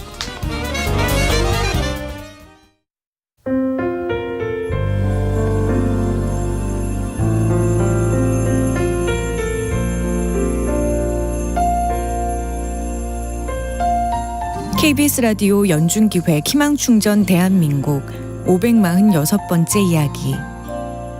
안녕하세요. 아나운서 이현주입니다.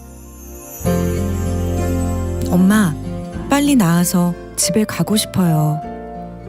8살 주혁이가 엄마에게 자주 하는 말입니다.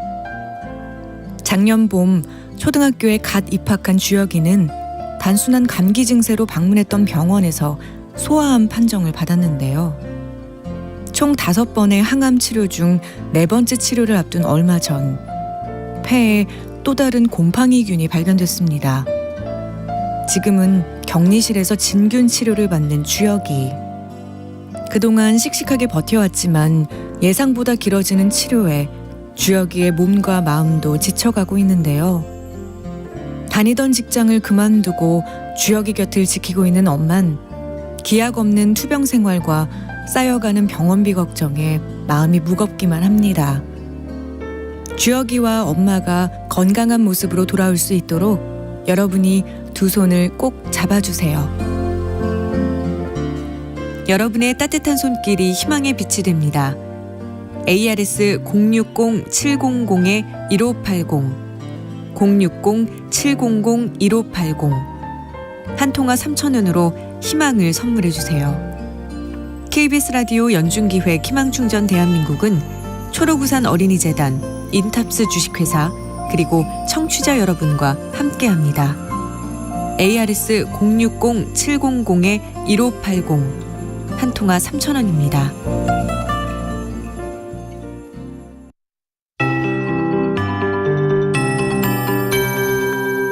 KBS 58분 날씨.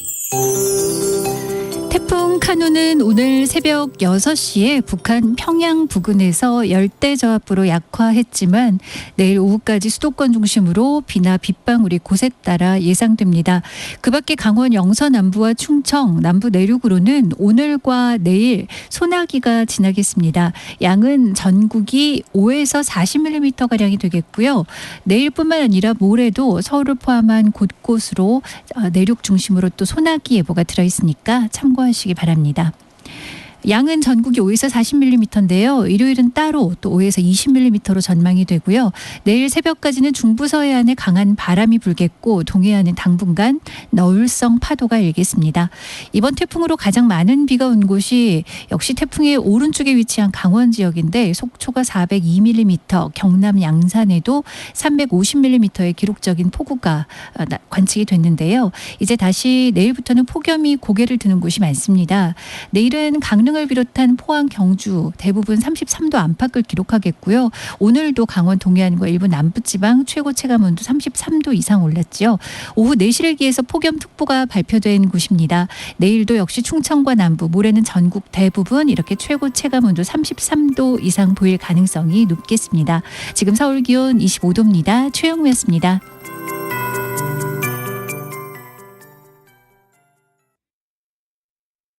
정성을 다하는 국민의 방송 KBS가 6시를 알려드립니다. AM 711kHz, FM 97.3MHz, KBS 1라디오입니다. HLKA.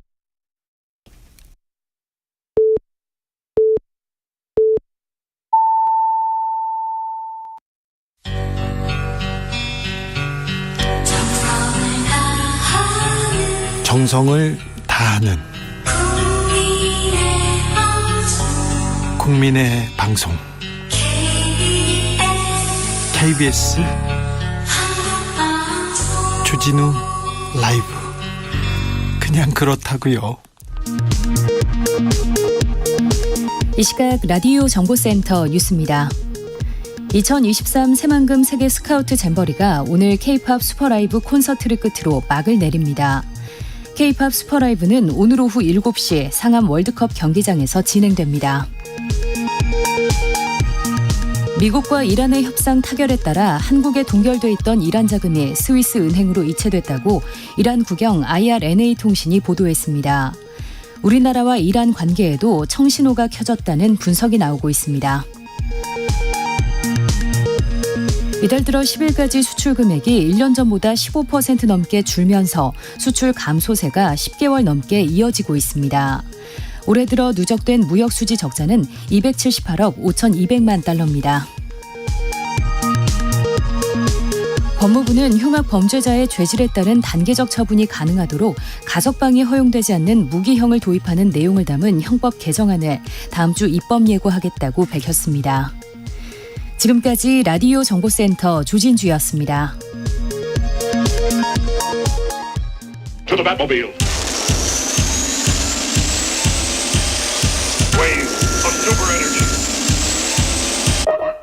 주기자의 1분.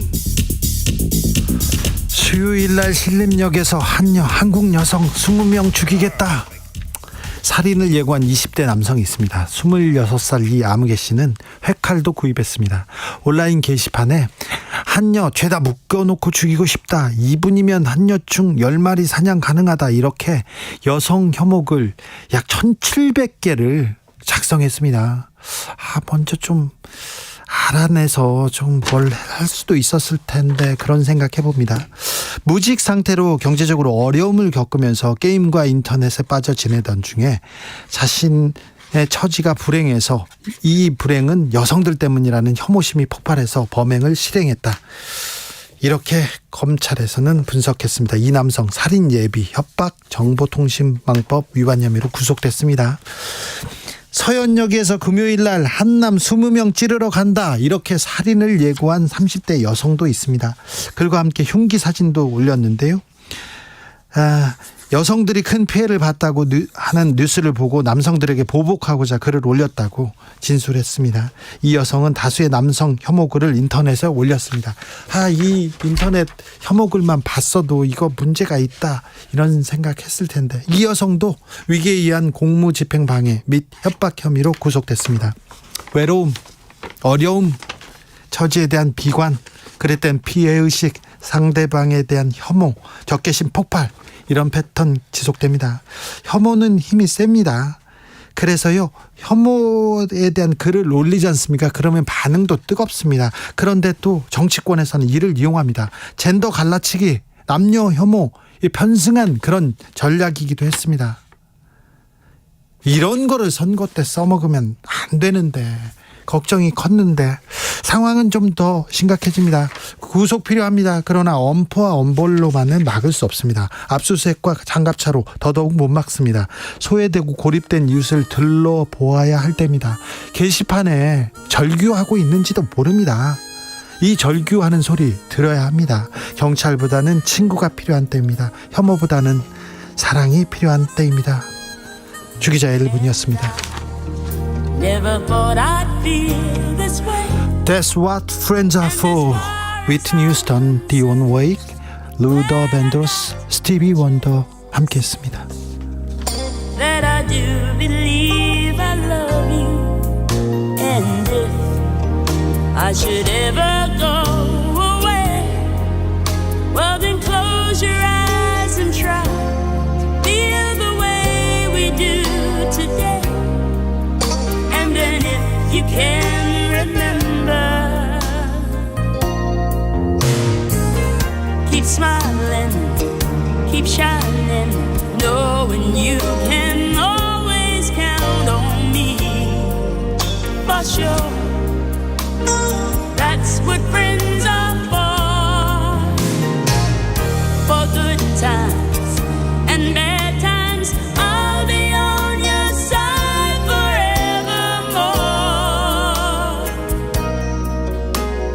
That's what friends are for.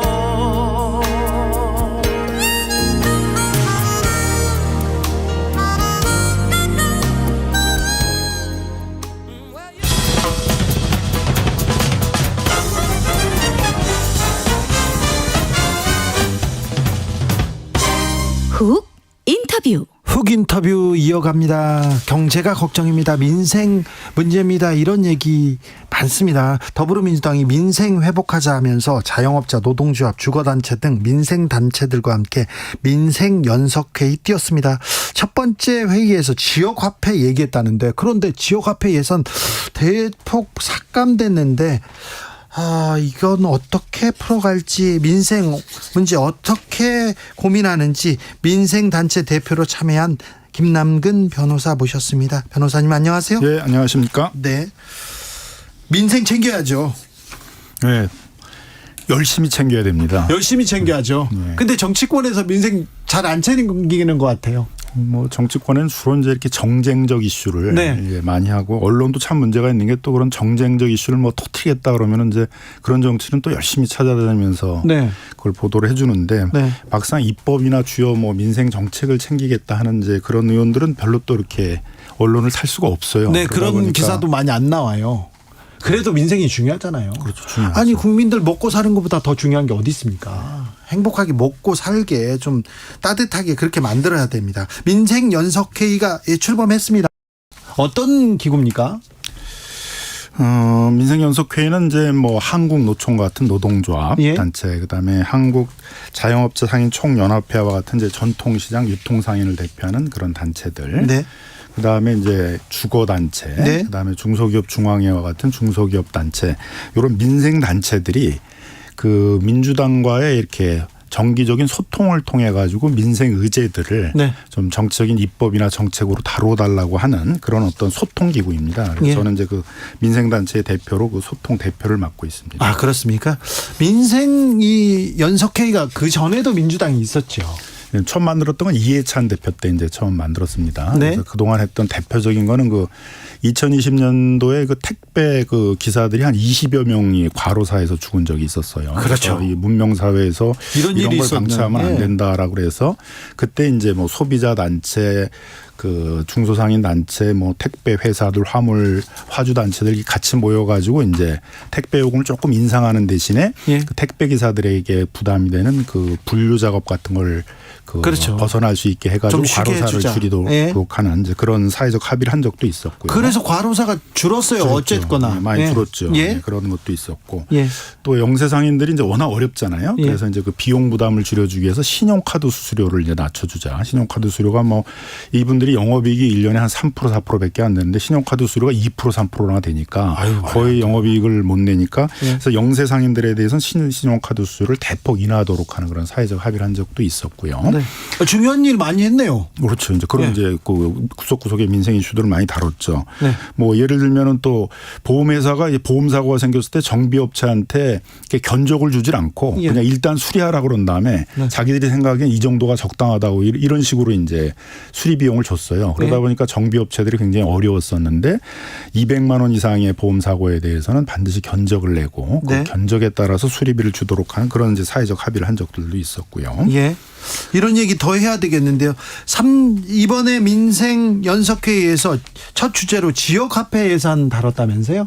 뭐 굉장히 어려운데 이제 대기업들보다 더 밑바닥에 있는 중소상인들이 더 어렵습니다. 예. 근데 지역에서 백화점이나 대형마트에 가서 소비를 하게 되면 그 수입은 그 지역에 남는 게 아니라 네. 서울에 있는 본사로 다 가버리는 거거든요. 네. 그러니까 그 지역화폐는 그 지역에 있는 중소상인들한테만 쓰도록 되어 있거든요. 예. 그러면 그 지역에서 소비가 일어나게 되고 또 그렇게 해서 지역 중소상인들이 수입을 올리게 되면 또 그걸 또 지역에서 쓸 거 아니에요? 예. 그래서 이제 지역에서의 어떤 선순환 경제가 일어나는 것이죠. 지역화폐 이거 이재명 정책 아니냐, 이재명 표 정책이다 이런 또 딱지가 좀 붙어 있는 것도 맞아요. 그런데 윤석열 정부 들어서 지역화폐 예산 대폭 삭감됐잖아요. 지금 지역 이제 정확히 법률 용어는 지역사랑 상품권입니다. 예. 이제 지역화폐라고 그렇게 표현을 하는 건데, 네, 상품권. 그 지역화폐를 사용하고 있는 지방자치단체는 250개 단체나 되거든요. 네. 그러니까 어떤 특정 지방자치단체에서 이걸 한 것처럼 하는 것들은 이제 좀 굉장히 왜곡된 주장이고요. 아, 그렇습니까? 뭐 국민의힘이 지방자치단체장으로 있는 부산이나 포항에서도 조사를 해보게 되게 되면 96%가 이제 만족한다 이용에, 그리고 네. 실제로 지역 경제의 한 76% 정도의 어떤 그 생산 유발 효과들을 갖고 온다. 그래서 다 긍정적으로 얘기를 합니다. 네. 근데 이제 문제가 되는 건 중앙 정부가 예산 지원을 안 해주겠다는 게 쟁점이거든요. 예. 근데 그 2022년도에 이게 한 7,500억 정도를 중앙정부 예산으로 지원을 했는데 갑자기 윤석열 정부 들어오니까 예산을 전부 삭감한다 그랬어요. 네. 그래서 국회에서 이제 많이 논란이 있었고 중소상인들이 이제 많이 문제 제기를 해서 한 3,250억 정도가 2023년도에 중앙정부 예산으로 잡혔습니다.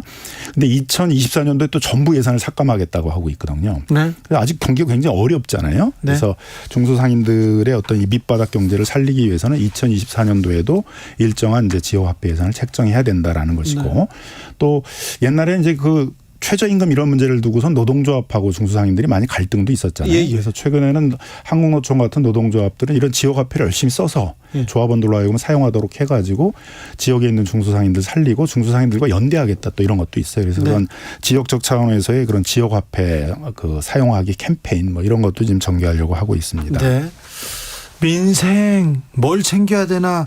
자, 코로나 때보다 더 힘들어요. 그런 분들 많습니다. 코로나 때는 또 정부에서 좀 지원해 줬으니까 살만했는데 지금은 뭐 장사도 안 되는데 세금도 더 내라고 합니다. 중소기업 자영업자 다 힘들다는 얘기만 하는데요.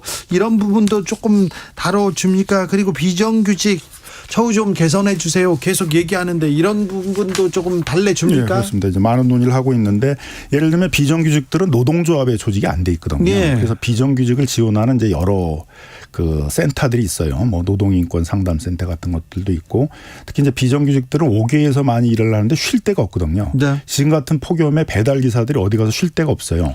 그래서 서울만 하더라도 주요 지역에 한 5개 정도의 지금 쉼터를 마련했어요. 예. 또 추운 겨울이 되면 대리기사 이런 분들이 어디 가서 대기하고 있을 그거 데 좀 없어요. 안타까워요. 추운 데서 발발 떨면서 예. 대기를 하고 있어야 되잖아요. 그래서 그런 분들을 위해서 쉼터 같은 걸 만들었는데 이런 예산들을 이제 전부 줄이려고 하고 있습니다. 그래요? 그래서 이제 그런 비정규직들을 지원하기 위한 쉼터나 그런 센터 예산 같은 것들을 살리자고자 하는 이제 그런 입법들도 좀 추진하는 논의들을 하고 있고요. 또 중소기업들은 한 47% 정도가 한 절반 정도가 납품 거래를 하거든요. 예. 근데 납품 거래라는 건 이제 해외로부터 뭐 철강이라든가 그런 플라스틱 원재료 같은 것들을 이제 석유를 사와 가지고 그거를 가공해서 부품이나 소재를 뭐 자동차에서 네. 조선해서 이런 데 납품하는 거잖아요.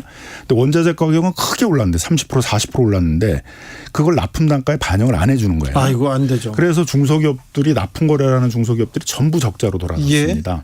그래서 이제 법률로 할 수 없이 이제 강제를 해서 올해 10월부터 납품 대금 연동제라는 걸 실시를 하게 되는데요. 네. 그게 이제 기업마다 다 차이가 있거든요. 그래서 네. 뭐 삼성형 납품대금 연동제, 현대차형 납품대금 연동제, SK형 납품대금 연동제 이런 게 이제 만들어져야 됩니다. 그래서 네. 그런 것들을 이제 만들자고자 하는 그런 이제 운동들도 벌일 예정이 있습니다. 유민정님께서 서울페이 쓰이는데요. 불편해요. 체크카드처럼 쓸 수 있는 적립식 카드 좀 발급해 주세요. 얘기합니다. 하비샵님께서 저는 지역화폐 10% 할인받아서 잘 쓰고 있습니다. 지역화폐에 대한 관심이 좀 크군요. 또 눈여겨보는 민생 과제 있습니까? 요즘 이제 건설 현장에서의 부실 시공 문제가 많이 그 부분 좀 짚어주세요. 근데 그 왜 그렇게 되냐면 이게 불법 다단계 때문에 그러거든요. 원청, 하청 이것 때문에 그렇죠. 그런 거 아닙니까? 원청에서는 뿌러코처럼 이제 사건만 이렇게 수주를 한 다음에 네. 그걸 이제 전부 하청들에게 줘요. 그러니까요. 하청들은 또 자기가 하는 게 아니라 그걸 또 그 밑에 하청을 주면 맞아요. 결국은 이제 영세 업체들이 막 공기를 단축해가면서 밤새워서 일을 하고 그다음에 숙련공을 쓸 수가 없으니까 외국인 저임금의 노동자들을 주로 쓰다 보니까 네. 최근 문제가 되고 있는 소위 이제 무량판 공사라는 것들은 숙련공이 해야 되는 거거든요. 굉장히 네. 정교한 철근 시공들을 해야 됩니다. 그런데 숙련공들이 일을 못하니까 그런 부실 시공도 되는 거거든요. 철근 빼먹고 또 원청에서 감리하는 회사에선 또 눈 감아주고 이런 부패 구조지 않습니까? 그래서 이제 그걸 하기 위해서는 그 숙련공 노동자들이 일하도록 하고 그래서 그들에게 적정 임금을 주고 그들에게 임금을 지급하는지를 확인하는 직접 임금제를 확인하는 이제 대금 확인 시스템 같은 게 있거든요. 네. 그래서 적정 임금제라고 이렇게 얘기를 하는데요. 그래서 이거를 이제 전면적으로 실시를 하자. 지금 서울시하고 경기도는 전면적으로 실시하고 있고 뭐 LH 그다음에 이제 도로공사 이런 데서 시범 사업을 하고 있는데 적어도 공공 부분에서는 이런 걸 전면적으로 이제 확산해서 하자고 하는 이제 그런 운동들도 벌이고 있습니다. LH는 자기네들이 잘못해놓고 지금 잘 막 숨기고 있는 것 같아요. 그래놓고 자기네들이 또 혁신한다고 얘기하는데 좀 미덥지 않습니다. 그렇죠. 그러니까 이제 개입이 필요한 거죠. 공공의 개입에서 그걸 LH에만 맡길 수는 없으니까. 예. 설계 같은 경우도 원래는 이제 다단계 설계를 맡길 수 없도록 하는데 실제로는 이제 전관 출신 분들이 가 있는 건축사무소에서 그 설계 수주를 따내놓고선 실제 일은 거의 아르바이트 같은 사람들에게 맡긴다는 거 아니에요? 네. 그러니까 그 설계에서의 문제가 있는 것들을 제대로 체크를 내지 못해서 이번에 이제 무량판 공사의 부실 공사 같은 게 나타나고 있는 것이어서 이런 것들을 하기 위해서는 이제 결국 건설 현장에 있는 사람들이 제값을 받고 그런 숙련된 그 업무들을 할 수 있도록 하는 시스템을 만들 필요가 있는 것입니다. 네. 그래서 그런 이제 적정임금제, 물론 불법 다단계 근절과 같은 운동들을 이제 건설 노동자들하고 또 건설 전문가들하고 하는 이제 그런 운동도 벌릴 예정입니다. 중소상공인들 식당 하시는 분들도 있는데 플랫폼 기업들 과도한 수수료 문제가 가장 큰 부담이다 이 얘기합니다. 그래서 지금은 이제 그 소위 플랫폼에 연결하지 않고 그냥 생업만 해가지고는 다 문을 닫아야 되는 상황입니다. 네. 그리고 플랫폼에 연결을 해가지고 매출을 올리는 중소상공인들 같은 경우에는 80%가 50% 이상의 매출을 플랫폼을 통해서 얻는다 그러거든요. 네. 근데 문제가 되는 건 플랫폼이 가져가는 게 너무 많다. 중개 수수료, 네. 그 다음에 또 배송 수수료, 네. 또 광고도 의무적으로 해야 돼요. 그러지 않으면 카카오 택시는 뭐 승객을 안 태워도 돈은 받아간다면서요. 그런 건 카카오 잘못됐죠. 같은 경우에는 이제 자기 가맹점을 또 출시를 했어요. 그래서 가맹 그 카카오 블루라고 그런 가맹에 하시는 택시 기사들은 무조건 20%를 내야 돼요. 근데 호출 받은 것만이 아니라 지나가다 손님 태운 것까지 합쳐가지고 이제 20%를 내야 돼요. 이거는 불로소득이죠. 그래서 과도하다라는 또 불만이 네. 있죠. 근데 문제는 또 비가맹 택시가 훨씬 더 많은데 네. 이분들한테는 배차를 안 해줘요. 가맹택시한테 배차 몰아주기로 했다가 이번에 이제 공정거래위원회부터 걸려가지고 한 270억 정도의 과징금 처분을 받았는데요. 네. 그러니까 일반 택시 기사들은 배차를 못 받으니까 어렵고 네. 가맹택시 기사들은 배차는 받는데 또 많은 수수료를 내야 되니까 어렵고 이게 플랫폼 경제는 많이 확산돼서 편리함도 있지만 이런 독과점 문제를 방치하다 보니까 우리 사회에서 피해를 보는 그런 그 노동자들, 소비자들, 중소상공인들이 많아져서 예. 이 부분에 대해서는 이제 세계적으로 대부분 이 독과점 플랫폼에 대한 불공정 행위를 규제하는 입법들을 만들고 있거든요. 예, 만들어야죠. EU도 이미 5월부터 시행을 하고 있어서 네. 이런 이제 그 플랫폼들의 어떤 독과점 불공정 행위를 막기 위한 어떤 입법을 추진하는 운동 그런 것도 이제 벌일 예정입니다. 전세 사는 사람들 불안해하는데 이 부분을 조금 좀 완화시켜 줄 만한 그런 정책도 좀 생각하십니까? 뭐 전세 사기 특별법을 지금 만들었는데 너무 범위가 좁아요. 전세 사기로 임대 사업자가 형사 처벌을 받아야만 그 임차인들도 구제를 받는 식인데 네. 문제가 되는 것들은 이제 전세 기간이 만료가 됐는데 보증금을 못 돌려받고 있는 사람들이 부지기수거든요. 네. 근데 임대 사업자가 다 형사 처벌을 받고 있는 건 아닙니다. 그렇죠.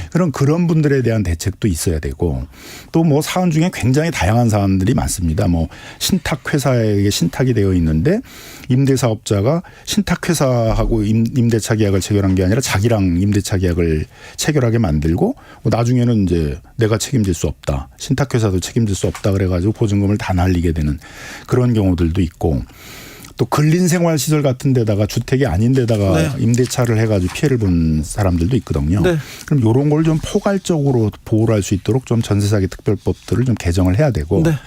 그다음에 LH가 이걸 공공임대로 좀 매입을 해줘야 되는데 LH가 뭐 예산이 없다. 5조 원이나 되는 이제 공공 매입 임대 예산을 다 잘라버려 가지고 그래서 이거를 이제 공공적으로 해결을 안 해주니까 임차인들 스스로 문제를 해결하기가 어려워서 피해가 좀 많이 장기화되고 있는 상황이거든요. 그래서 이제 그런 문제를 해결하기 위한 그런 운동도 벌려나갈 예정입니다. 변호사님이 얘기한 것만 좀 고쳐줘도 좀 나아질 거야 이렇게 생각하는 분들 많은데 이게 가능하겠습니까? 정치권에서 특별히 정부에서 이 민생 법안들에 대해서 별로 관심이 없는 것 같아 보입니다. 그래서 뭐 저는 이제 일단 뭐 민주당이라도 네. 민생 연석회의라는 걸 통해 가지고 민주당은 민생에 관심이 있습니까?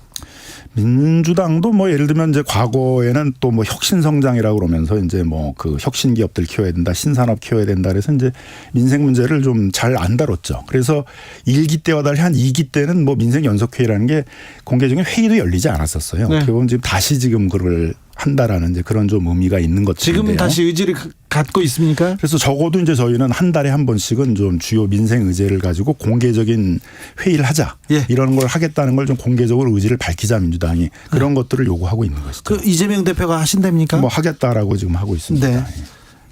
윤석열 정부한테는 민생 정책, 민생 좀 챙기라고 뭘 하십니까? 그러니까 이제 윤석열 정부는 이제 대기업들에게 자율권을 주면 대기업들이 이제 수입이 많이 생기면 낙수 효과에 의해서 뭐 중소기업이나 노동자나 소비자한테도 간다 그러는데 그런 게 안 된다라는 건 이미 이명박 정부 때 이제 우리가 다 확인했잖아요. 봤잖아요. 낙수 효과가 지금 전설 속에서나 나오는 뜬구름 잡는 얘기라는 거는 이명박 정부 때는 다 그랬습니다. 봤죠. 그래서 이명박 정부 모르는. 말래도 그래서 어떻게 했냐면 결국 대기업들에서 맡겨서는 안 되구나 그래서 동반성장위원회라는 걸 만들어가지고 예.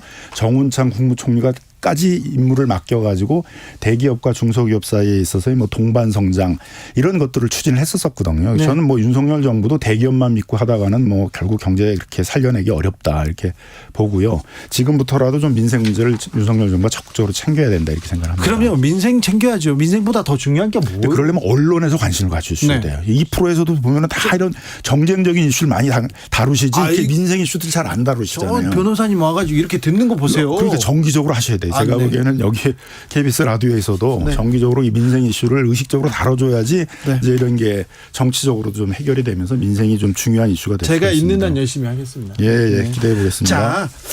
자, 윤석열 정부에서 이 정부에서 자 정치권에서 이것만은 좀 다뤄라 이런 민생 정책이 있으면 이것만은 좀 챙겨주세요 이렇습니까? 어쨌든 경제가 뭐 양극화가 굉장히 심해지고 있습니다. 예. 그래서 물론 대기업들의 경쟁력을 키우고 활성화하는 것도 필요하지만 이 밑바닥을 좀 봐줘야 되는데 네. 그래서 자영업자, 뭐 비정규직 노동자, 뭐 특히 이제 뭐 건설 뭐 부분에 있어서의 건설 산업 노동자 뭐 이런 좀 경제적 약자들이 해결해야 되는 이제 그런 그 민생 이슈들 네. 이런 걸 좀 하나씩 좀 챙기는 예. 이제 그런 정책을 좀 추진해 줬으면 좋겠다는 바람입니다. 네.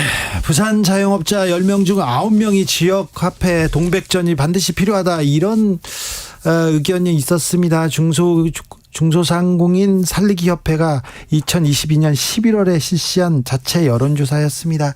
김남근 변호사 말씀이었습니다. 감사합니다. 예, 감사합니다. 정치 피로, 사건 사고로 인한 피로, 고달픈 일상에서 오는 피로. 오늘 시사하셨습니까? 경험해보세요. 들은 날과 안 들은 날의 차이. 여러분의 피로를 날려줄 저녁 한 끼 시사 추진우 라이브.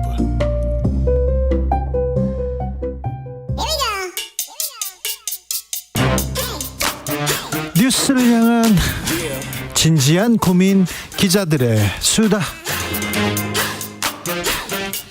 라이브 기자실을 찾은 오늘의 기자는 탐구하는 기자입니다. 미디어오늘 정철원 기자 왔습니다. 어서 오세요. 안녕하세요. 네, 요즘 뭘 탐구합니까? 요즘은 탐구하는 것보다도 여름에는 탐구 생활 해야죠. 요즘은 좀 주변에서 질문을 많이 받는데요. 어떤?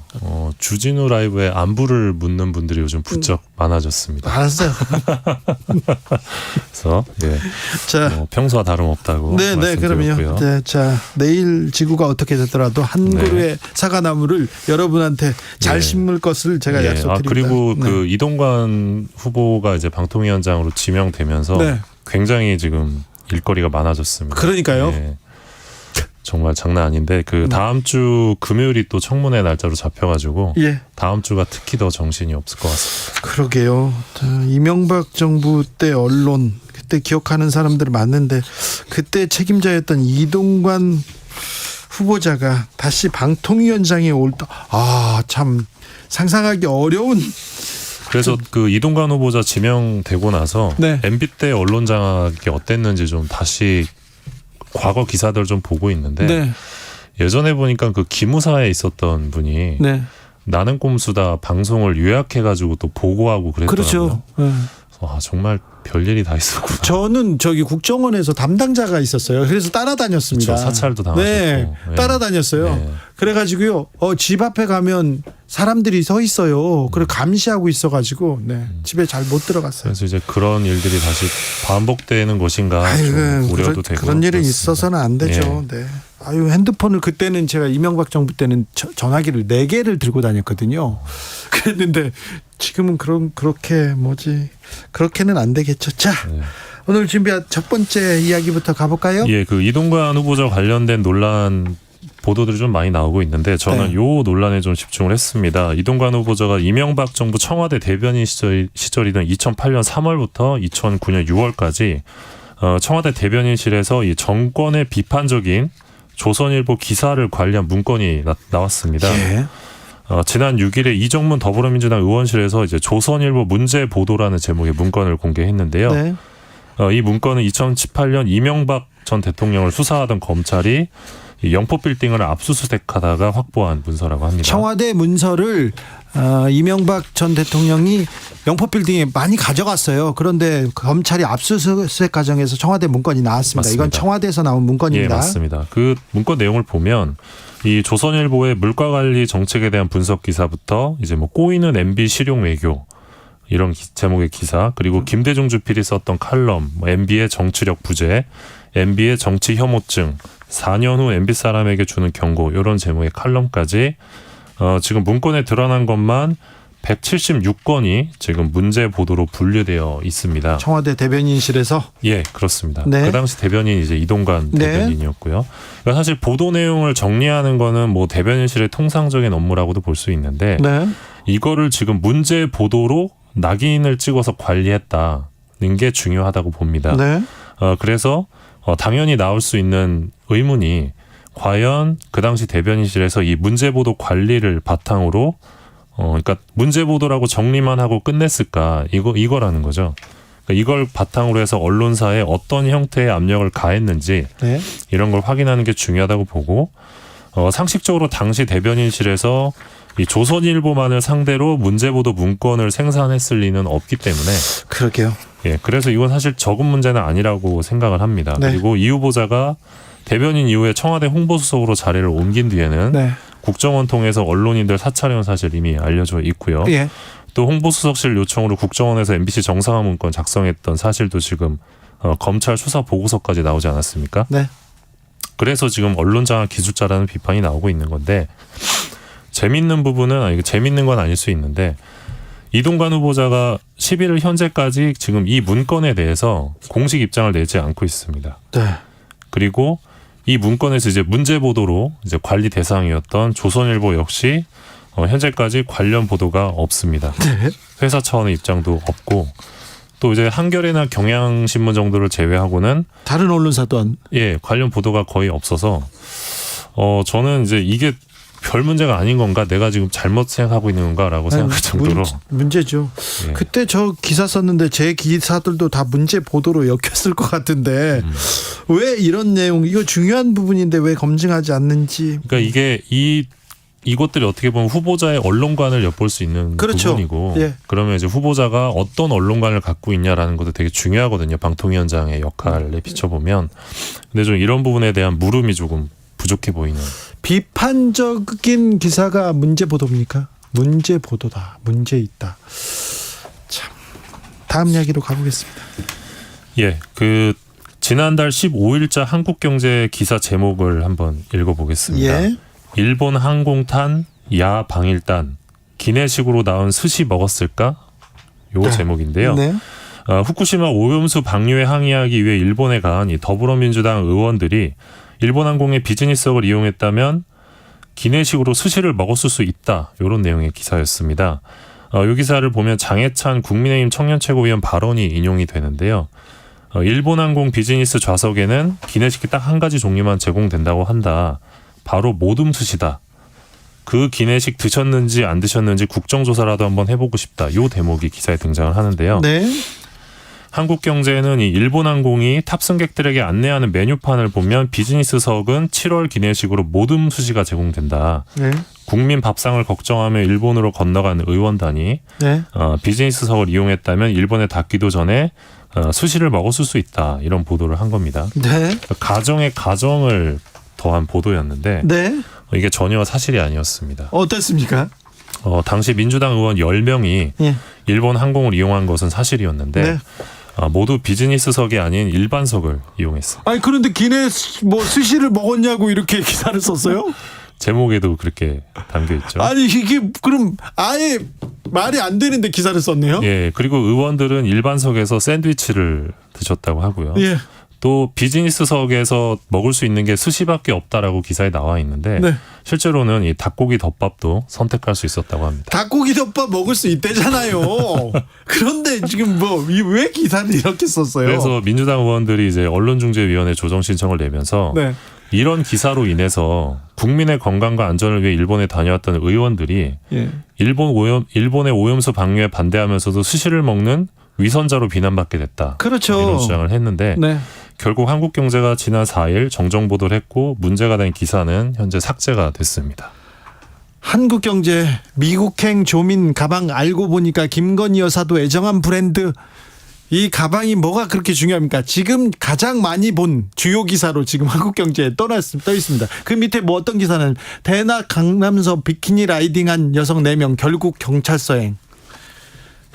이런 얘기를 이게 한국하고 경제하고 무슨 상관인지. 사실 그 오염수 문제는 또 국가적으로 대응해야 되는 사안인데 스시가 그렇게 중요했는지. 네. 이거는 그냥 민주당 욕해라 이렇게 쓴 기사가 너무 의도적으로 보이잖아요. 좀 어느 정도 사실 확인이라도 좀 하고 쓰셨으면 좋았을 텐데. 네. 예. 아니 조민 가방 그거 알고 이게 무슨 내용입니까? 이게 최선인지 이걸 또 이렇게 올려놓으세요. 참 만삭에 미니스커트 입고 하이힐. 리한나 이번에는 수유 브라. 이게 한국하고 이게 경제하고 무슨 상관입니까? 왜 그러세요? 에코프로 나만 못 샀나 다급해진 개미들 눈 돌린 곳은 이거 진짜 한국 경제 좀 좀 너무 심각한 기사가 많아서 제가 얘기합니다. 근데 이제 이런 게 기사가 삭제된 사실을 또 많은 분들은 모르죠. 모르실 텐데 모르죠. 그럼 이제 일상에서 대화를 하다가 네, 그 얘기하죠. 야당 의원들 저기 그 반대하러 가면서 스시 먹었다던데 뭐 이렇게 얘기를 하는 분도 나올 수 있는 거잖아요. 네. 그래서 사실 이런 문제가 작은 문제가 아닌 것 같습니다. 그렇습니다. 네. 다음 이야기는요. 이런 가운데 언론중재위원회가 이제 2022년 언론 관련 판결 분석 보고서를 내놨는데요. 네. 작년 한 해 동안 법원에서 선고한 언론 관련 민사 판결이 173건이었고요. 원고 승소율은 38.2%였습니다. 네. 정치인의 승소율이 28.6%로 평균보다 낮았는데요. 네. 법원의 손해배상 인용 평균액을 보니까 약 570만 원으로 2년 연속 하락세였습니다. 네. 2021년에는 평균 880만 원, 2020년에는 1,800만 원이었는데 네. 사실 이게 그대로 받아들이긴 좀 어렵습니다. 왜냐하면 이제 패소가 확정적이다 이러면 언론사에서 먼저 합의를 제안을 하는 경우가 있어요. 많이 그러면 있죠. 네. 소를 취하하고 합의를 보는 경우도 있기 때문에 그런 경우 많습니다. 실제 평균 배상액은 더 높을 수 있지만 네. 그럼에도 불구하고 이제 인용 평균액이 약 570만 원이라는 거는 네. 이 변호사 비용 등을 고려했을 때 언론을 상대로 소송에 나가더라도 크게 실익이 없다. 예. 그런 부분을 보여주는 것 같습니다. 맞습니다. 스시를 먹었는지 안 먹었는지 확인해보고 써도 되잖아요. 늦지 않지 않습니까? 이런 기사는 다른 데서 안 써요. 그러니까 확인을 하고 좀 최소한. 네. 참 닭고기 덮밥도 먹을 수 있다고 합니다. 좀 기본적으로 확인은 좀 합시다. 마지막으로 만나볼 이야기는요?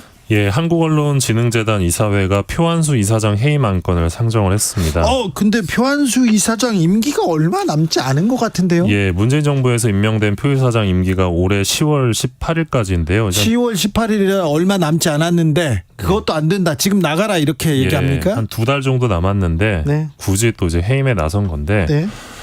윤석열 정부에서 임명한 본부장급 상임이사들이 지금 해임을 주도하고 있는 것으로 알려져 있고요. 윤석열 정부에서 임명한. 예. 네. 이 해임 사유는 정부 광고지표 조작 논란과 관련 고발 사건의 수사 진행으로 리더십 와해 상황 심화입니다. 그러니까 수사가 진행되고 있어서 리더십이 되게 흔들리고 있다. 이게 이제 해임 사유라는 거고요. 네. 허술한 보조금 관리 정황과 수사 의뢰 등으로 경영 책임론 대두.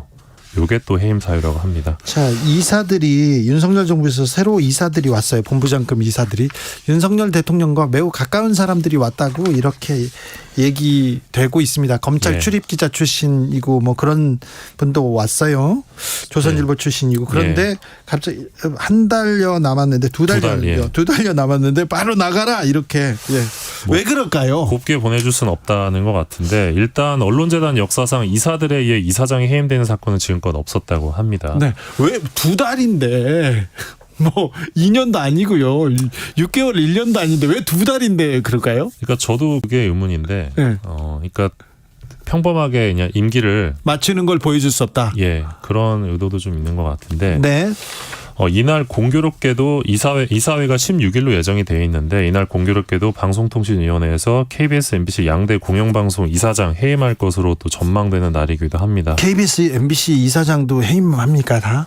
예, 이날로 지금 예정이 되어 있고 전망이 되고 있는데 마침 이날 또 이제 언론재단 이사장도 해임이 될 가능성이 높습니다. 그래요? 예. 다 해임이 된다고요? 예, 그러니까 문재인 정부 때 임명됐던 양대 공영방송 이사장 그리고 언론재단 이사장까지 이제 같은 날 해임이 되는 초유의 사태가 올 수도 있다 이런 전망이 나오고 있습니다.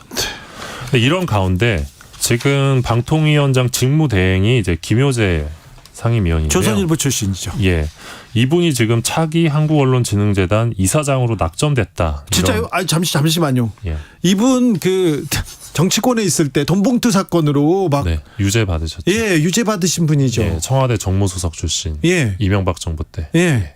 그런데 이분이 또 언론재단 이사장으로 오신다고요? 네. 방통위도 가셨는데? 예, 그러니까 김효재 직무대행이 이번 달 말에 임기가 끝나거든요.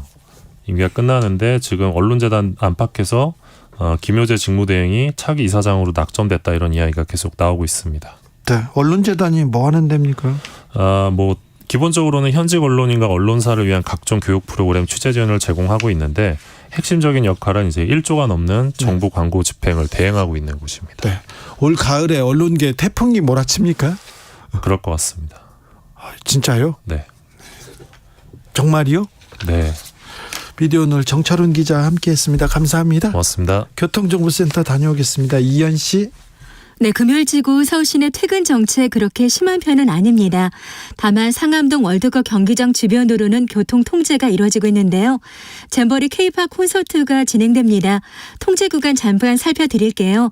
월드컵로 구룡 사거리에서 농수산물 시장 앞 양방면, 또 강변북로 일산 쪽으로 증산로 진입 램프가 전면 통제되고 있고요.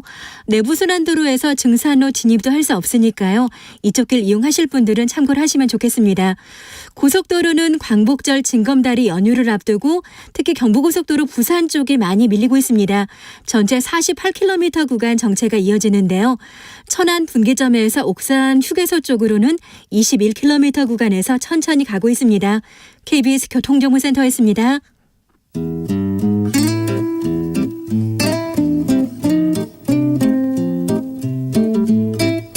현실의 불이 꺼지고 영화의 막이 오릅니다. 영화보다 더 영화 같은 현실 시작합니다. 라이너의 시사회. 영화 전문 유튜버 라이너 어서 오세요. 네, 안녕하세요. 어떻게 지내십니까? 요즘 열심히 이것저것 하면서 지내고 있습니다. 이것저것 본 것 중에 이것저것 본 영화 중에 요즘 인상 깊게 본 영화 뭐 있습니까? 뭐 지금 개봉 중인 영화인데요. 네. 이제 콘크리트 유토피아라는 작품이 잘 만들었습니까? 잘 만들었습니다. 아, 그래요? 예. 지금 또 흥행 가도 올랐다면서요? 흥행이 좀 안 되고 있어요. 안 되고 있어요. 예. 아니, 영화를 보는 사람이 네. 흥행은 1등이에요. 지금 국내에서 지금 1등이죠. 밀수가 지금껏 1등을 하다가 콘크리트 유토피아가 1등으로 왔는데 네. 근데 1등을 했는데 여름인데 관객 수가 많지 않더라고요. 네, 흥행 추이가 굉장히 낮아요. 그러니까요. 네. 그러니까 지금 한국 영화 4파전 정말 그 네 편의 작품이 어떤 작품이 잘 될까 이런 얘기가 있었는데 밀수 잘 됐죠. 밀수만 성공하는 모양입니다. 예. 그리고 사실 밀수만큼이나 잘 될 거라고 생각했던 게 비공식 작전이었는데 그랬어요? 예, 비공식 작전이 그냥 무난한 오락 영화로 나왔기 때문에 괜찮을 거라고 생각했는데 오히려 비공식 작전은 지금 100만도 간당간당한 상태고요. 그렇게 하정우? 네, 하정우, 주지훈. 네, 하정우, 주지훈 투톱인데 100만이 간당간당하다고요? 그렇습니다. 끝까지 간다와 터널, 킹덤의 김성훈 감독인데 간당간당하고요. 그리고 지금 콘크리트 유토피아는 그 네 편의 작품 중에서 더 무는 좀 너무 이상하니까 아무튼 그 네 편 작품 중에서 완성도는 제일 높아요. 그래요? 작품성이 가장 뛰어난데 근데 지금 추이는 굉장히 좀 아쉽습니다. 지금 정말 극장에서 그 영화값을 너무 많이 올려가지고 지금 그런 거 아니에요. 여러 가지 원인들이 지금 계속 분석되고 있는데 그러니까 볼만한 작품이 나왔는데도 이제 관객들이 어지간해서는 가지 않으려고 하는. 한국 영화 콘텐츠 막 보고 또 극장으로 가야 또 계속 만들고 이 한국 영화가 우리 문화산업의 주축 아닙니까? 콘텐츠 산업에. 그렇습니다. 그런데 이렇게 이게 영향을 미칠 텐데 걱정이에요. 지금 뭐 우리가 OTT 등을 통해서 오징어 게임 같은 세계적으로 히트하는 이런 드라마들이 나오게 됐는데 그 배경에는 바로 한국 영화의 힘이 있었습니다. 그렇죠. 영화 제작하시던 분들, 영화 배우들 이런 사람들이 황동혁 감독도 다 하는 영화, 거니까요. 그러니까요. 황동혁 감독도 이제 남한산성 같은 영화를 만드신 분이죠. 그렇죠. 정우성 감독의 보호자도 잘 돼야 되는데. 곧 나오죠. 다음 주인 걸로 알고 있습니다. 영화에 대한 애정이 엄청나요. 그분의 순수함은 제가 익히 봐서 알고 있습니다. 그러니까요. 정말. 사실 기분 나쁩니다. 생긴 것도 잘생겨가지고. 잘생긴 분이 순수한 열정도 있고요. 영화에 대해서. 거기에 영화를 연출하기까지. 그렇죠. 고민해가지고 열심히 재밌던데. 자, 오늘 어떤 얘기? 오늘 최근 공개된 넷플릭스 드라마가 있습니다. 더 데이스라는 드라마인데요. 이 후쿠시마 원자력 발전소 사고를 다룬 드라마입니다. 재연 드라마라고 할 수 있죠. 원래는 23년 6월 1일에 공개됐었는데 한국만 제외된 채로 공개가 됐어요. 그래서 이게 뭐 오염수 방류 논란이랑 관계 있는 거 아니냐 이런 얘기가 있었는데 사실은 그런 건 아니었다고 합니다. 그게 아니라 저희 우리나라가 이제 일본 문화 개방을 하지 않았습니까? 김대중 대통령 때. 그때부터 시작했던 일본 문화 개방 정책 때문에 그동안 일본의 영상물은 영화를 제외하고는 등급을 주지 않았대요. 그래요? 네, 그래서 일본 드라마는 영화로 이렇게 변칙적으로 등급을 받고 받았구나. 그래서 이제 들어오고 했었는데 그런 것 때문에 늦어지니까 이번에 어떻게든 일본 영상물을 완전 개방하는 조치를 했다고 합니다. 그래서 7월 20일에 공개가 됐습니다. 작품은 좀 잘 만들었습니까? 이게 일봉 이런 거 없습니까? 죄송합니다. 이거는 그 영화계나 그 작품에서 그런 얘기 하잖아요. 네. 국뽕 이런 네, 얘기 그렇습니다. 나오는데 그런 거 있지 않을까요? 네, 사실 뭐 이게 실화를 바탕으로 한 재현 드라마고 예. 그래서 비슷한 사례를 참고하지 않을 수가 없는데 일단 좋은 사례는 체르노빌이죠. 예. 체르노빌이라는 저 작품 좋아요. 네, 그 매우 작품은 정말 짧은 구성이지만 네. 어쨌든 진짜 막 달려가는 네. 그리고 어떤 실체적인 진실을 그려내는 그런 수작으로 평가받았습니다. 매우 긴장도를 계속 끌어올리면서요. 네. 매우 잘 봤어요. 그야말로 달리는 작품인데요. 네. 이런 일이 있어서는 안 된다 이런 생각도 네, 있죠. 맞습니다. 네. 무섭기도 했고요. 네. 반대의 경우는 최미역행 같은 중국 영화가 있습니다. 네. 최미역행은 이제 지난 코로나19가 시작된 시기에 중국의 모습을 담은 영화인데요. 네. 자신들이 이제 코로나와의 전쟁에서 멋지게 승리했다라는 체제 선전용 영화. 아주 괴작이었습니다. 중국 영화는 사실 완성도 높은 작품들도 많았어요. 그 전에는 근데 최근에는요 이상해졌어요. 너무 이상하죠. 그죠? 네.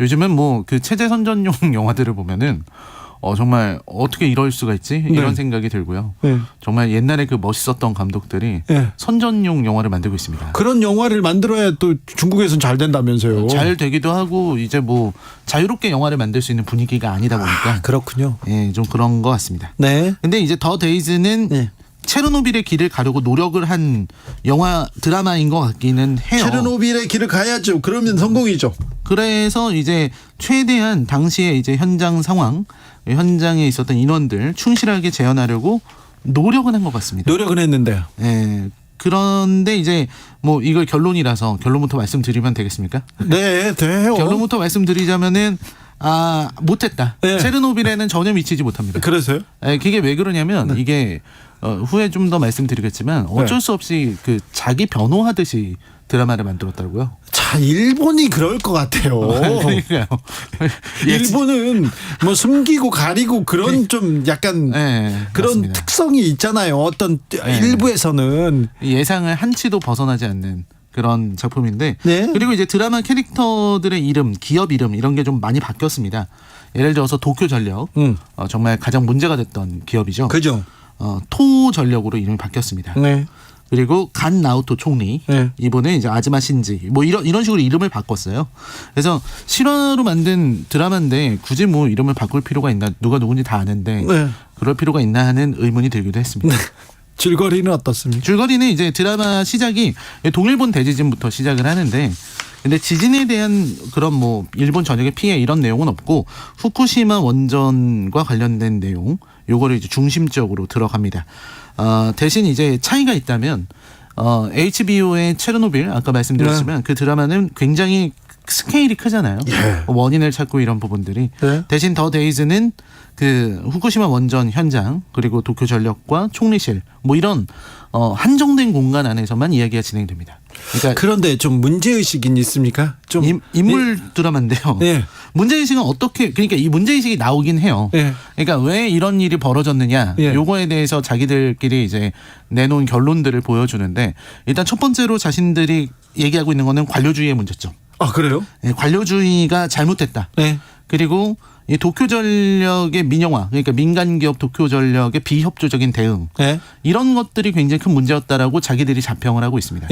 관료주의가 이게 어느 정도냐면 일단 기업의 그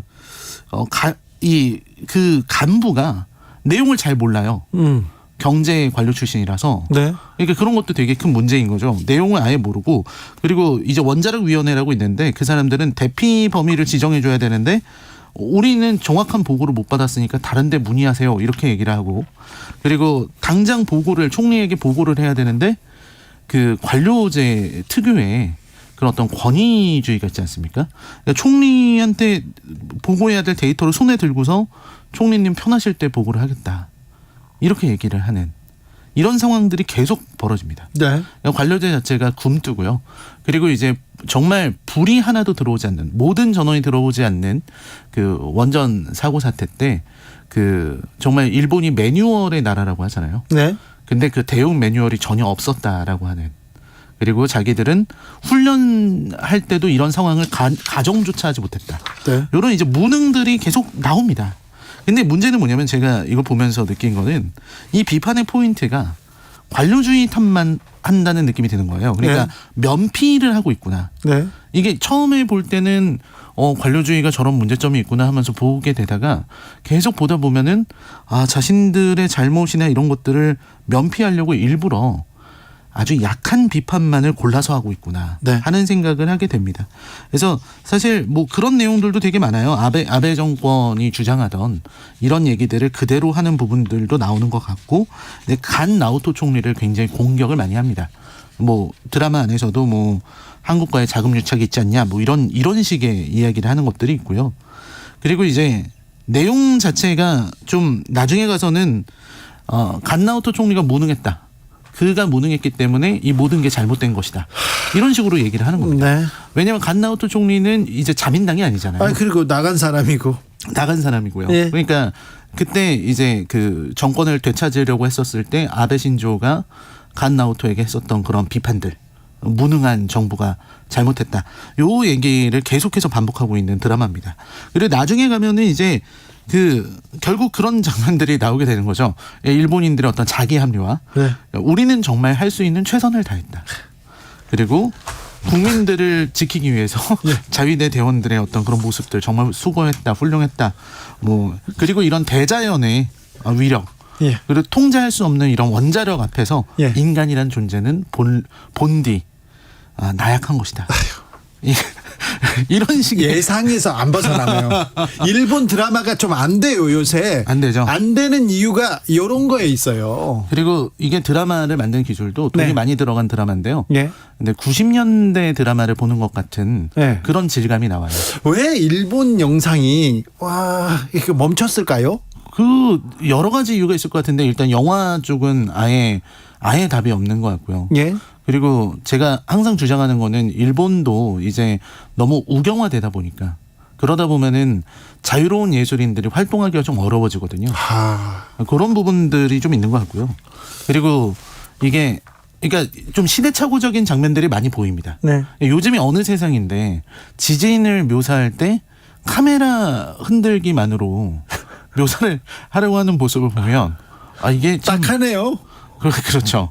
도대체 제작비를 어디다 쓴 거지라는 생각을 하게 만드는. 도대체 혹시 뭐 좀 파리나 영국으로 이렇게 유람 가고 그러진 않았겠죠? 그러진 않았을 것 같은데. 그것까지는 제가 확인해 보지 못했습니다만. 참 이게 좀 이상합니다. 참 일본 컨텐츠, 문화 컨텐츠 확실히 약간 우리한테 떨어진다 이런 그런 생각이 좀 들고요. 자.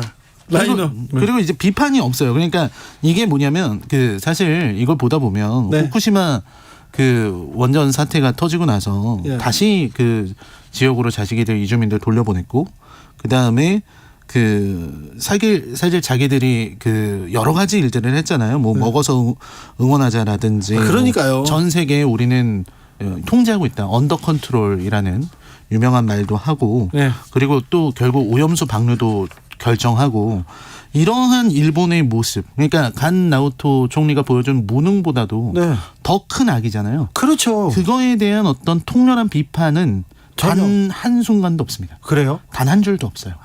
그런 내용들은 없고 그냥 다 관료제 탓, 무능한 총리 탓, 그리고 우리는 최선을 다했다. 해수를 늦게 투입한 것도 총리 탓이다. 좀 냉정하게 평가를 해보는데 그래서 어떻습니까? 이 작품은 일단은 이 8편의 드라마를 굳이 다 볼 필요가 있나 싶습니다. 네, 알겠어요. 왜냐면 나와. 이게 한도 끝도 없이 늘어져요. 진행이. 그래요? 늘어요. 그러니까 이 내용만 봐도 별로 그렇게 건질 게 없는데 드라마의 진행 자체가 느립니다. 그래서 보기가 굉장히 힘들었고요. 그리고 이 아까도 말씀드렸듯이 제작비를 어디다 썼는지 너무 궁금하고 그리고 이제 일본의 이 교묘한 태도 예. 자기들의 책임을 회피하려는 것 같은 교묘한데. 아유, 전형적인 일본 영화 맞아요. 맞습니다. 어떤 자기들이 뭔가 반성하고 있다, 객관적으로 돌아보겠다 이렇게 말만 하고서 사실은 굉장히 비겁하게 책임 회피를 하는 거죠. 가짜 비판을 하고요. 결국은 생각하는 장면이 다 나와요. 그 자발적인 현장 출동이라든지 어떤 영웅적인 희생. 그러니까 그 어떤 공동체를 위해서 희생하는 거를 굉장히 미화하는 경향이 있잖아요. 일본 드라마에서 많이 나오는 것들인데 그런 영웅적인 희생이 나옵니다. 그래서 이 작품을 제가 굳이 얘기를 하는 이유는 이 후쿠시마 원자력 발전 사고를 보는 이 일본의 태도, 그리고 다른 한편으로는 일본이라는 나라가 자기 자신을 어떻게 평가하고 또 원자력 문제를 어떻게 얘기를 하는지 그 시선을 엿볼 수 있는 자료로서 가치가 있다고 생각합니다. 알겠어요. 야, 참 관전 포인트 찾았다. 네, 관전 포인트. 일본이 이 문제를 어떻게 보는지, 어떻게 책임 회피를 하고 어떻게 스스로를 평가하는지. 과학을 얘기하고 뭐 다른 얘기를 하는데 오염수를 바다에 버리는 거는 이건 도덕적으로도 저는 이거 도덕적으로 문제가 있어요. 이 물 괜찮아 좋은 물 아니잖아요. 괜찮은 물 아니잖아요. 그렇죠. 그걸 버린다. 이걸 당연한 듯 얘기하는 거 이거 말이 안 되죠. 자, 아무튼 이 작품을 봐야 되는 일본의 태도, 이 상황을, 이 사실을 어떻게 외면하고 이렇게 자기 합리화하는지 알겠습니다. 김승현님께서 예전에는 그냥 영화 그냥 봤어요. 그런데 영화비 오른 후에는요 신중하게 고르고 골라서 봅니다. 그래서 선택한 게 밀수였어요. 밀수 재밌게 보셨죠? 4328님 영화 관람비 너무 비싸서요. 관객 점점 줄어들 것 같아요. 점점 인터넷으로 보겠죠 얘기하는데 이거 심각한데요. 그렇죠. 아무래도 너무나도 비싸기 때문에 그 영화관 가기에 저항감이 생기고 집에서 편하게 볼 수 있다는 이점. 그리고 또 우리나라는 이제 영화가 나오면요. 그 2차 시장이라 그러죠. IPTV나 이런 걸로 풀리는 주기가 굉장히 짧습니다. 짧죠. 다른 나라는 뭐 6개월, 1년 이렇게 걸리는데 우리는 한 2주만 기다리면 그러면 바로 집에서 편하게 결제를 해서 볼 수 있기 때문에 그러니까 굳이 영화관에 갈 필요를 못 느끼는 거죠. 알겠어요. 근데 한국 영화가 한국 문화를 이끌어온 핵심 콘텐츠인데 이렇게 무너져서는 안 되는데 좀 걱정은 큽니다. 그렇죠. 무너져서는 안 됩니다. 영화 좋은 영화 많이 만들고 있고 많이 보고 그래야 또 이렇게 나아질 텐데. 알겠습니다. 시사회 오늘은 더 데이스 만났습니다. 더 데이스 만났는데 굳이 만나볼 필요는 없고 일본이 어떻게 이 상황을 보는지 이거 라이너가 이렇게 평가했습니다. 감사합니다. 네, 감사합니다. 한 주 어떻게 보내셨습니까? 잘 보내셨죠? 태풍 물러갔는데 비는 내일까지도 올 수 있으니 막바지까지 비가 이렇게 많이 와서 머금은 산 그리고 계곡 아직 위험합니다. 그러니까 각별히 좀 조심하셔야 됩니다. 잠시 후 7시부터 K-POP 슈퍼라이브가 KBS ETV에서 생중계됩니다. 잼버리 참가자들한테 마지막 응원의 메시지를 보냅니다. 잘 보고 잘 가셨으면 좋겠어요. 부디 건강하시길. 잼버리 콘서트에 출격한 아이브 곡 들으면서 저는 인사드립니다. 아이브의 러브 다이브 지금 흘러나가고 있습니다. 저는 내일 오후 5시 5분에 주진우 라이브 스페셜로 돌아오겠습니다. 지금까지 주진우였습니다.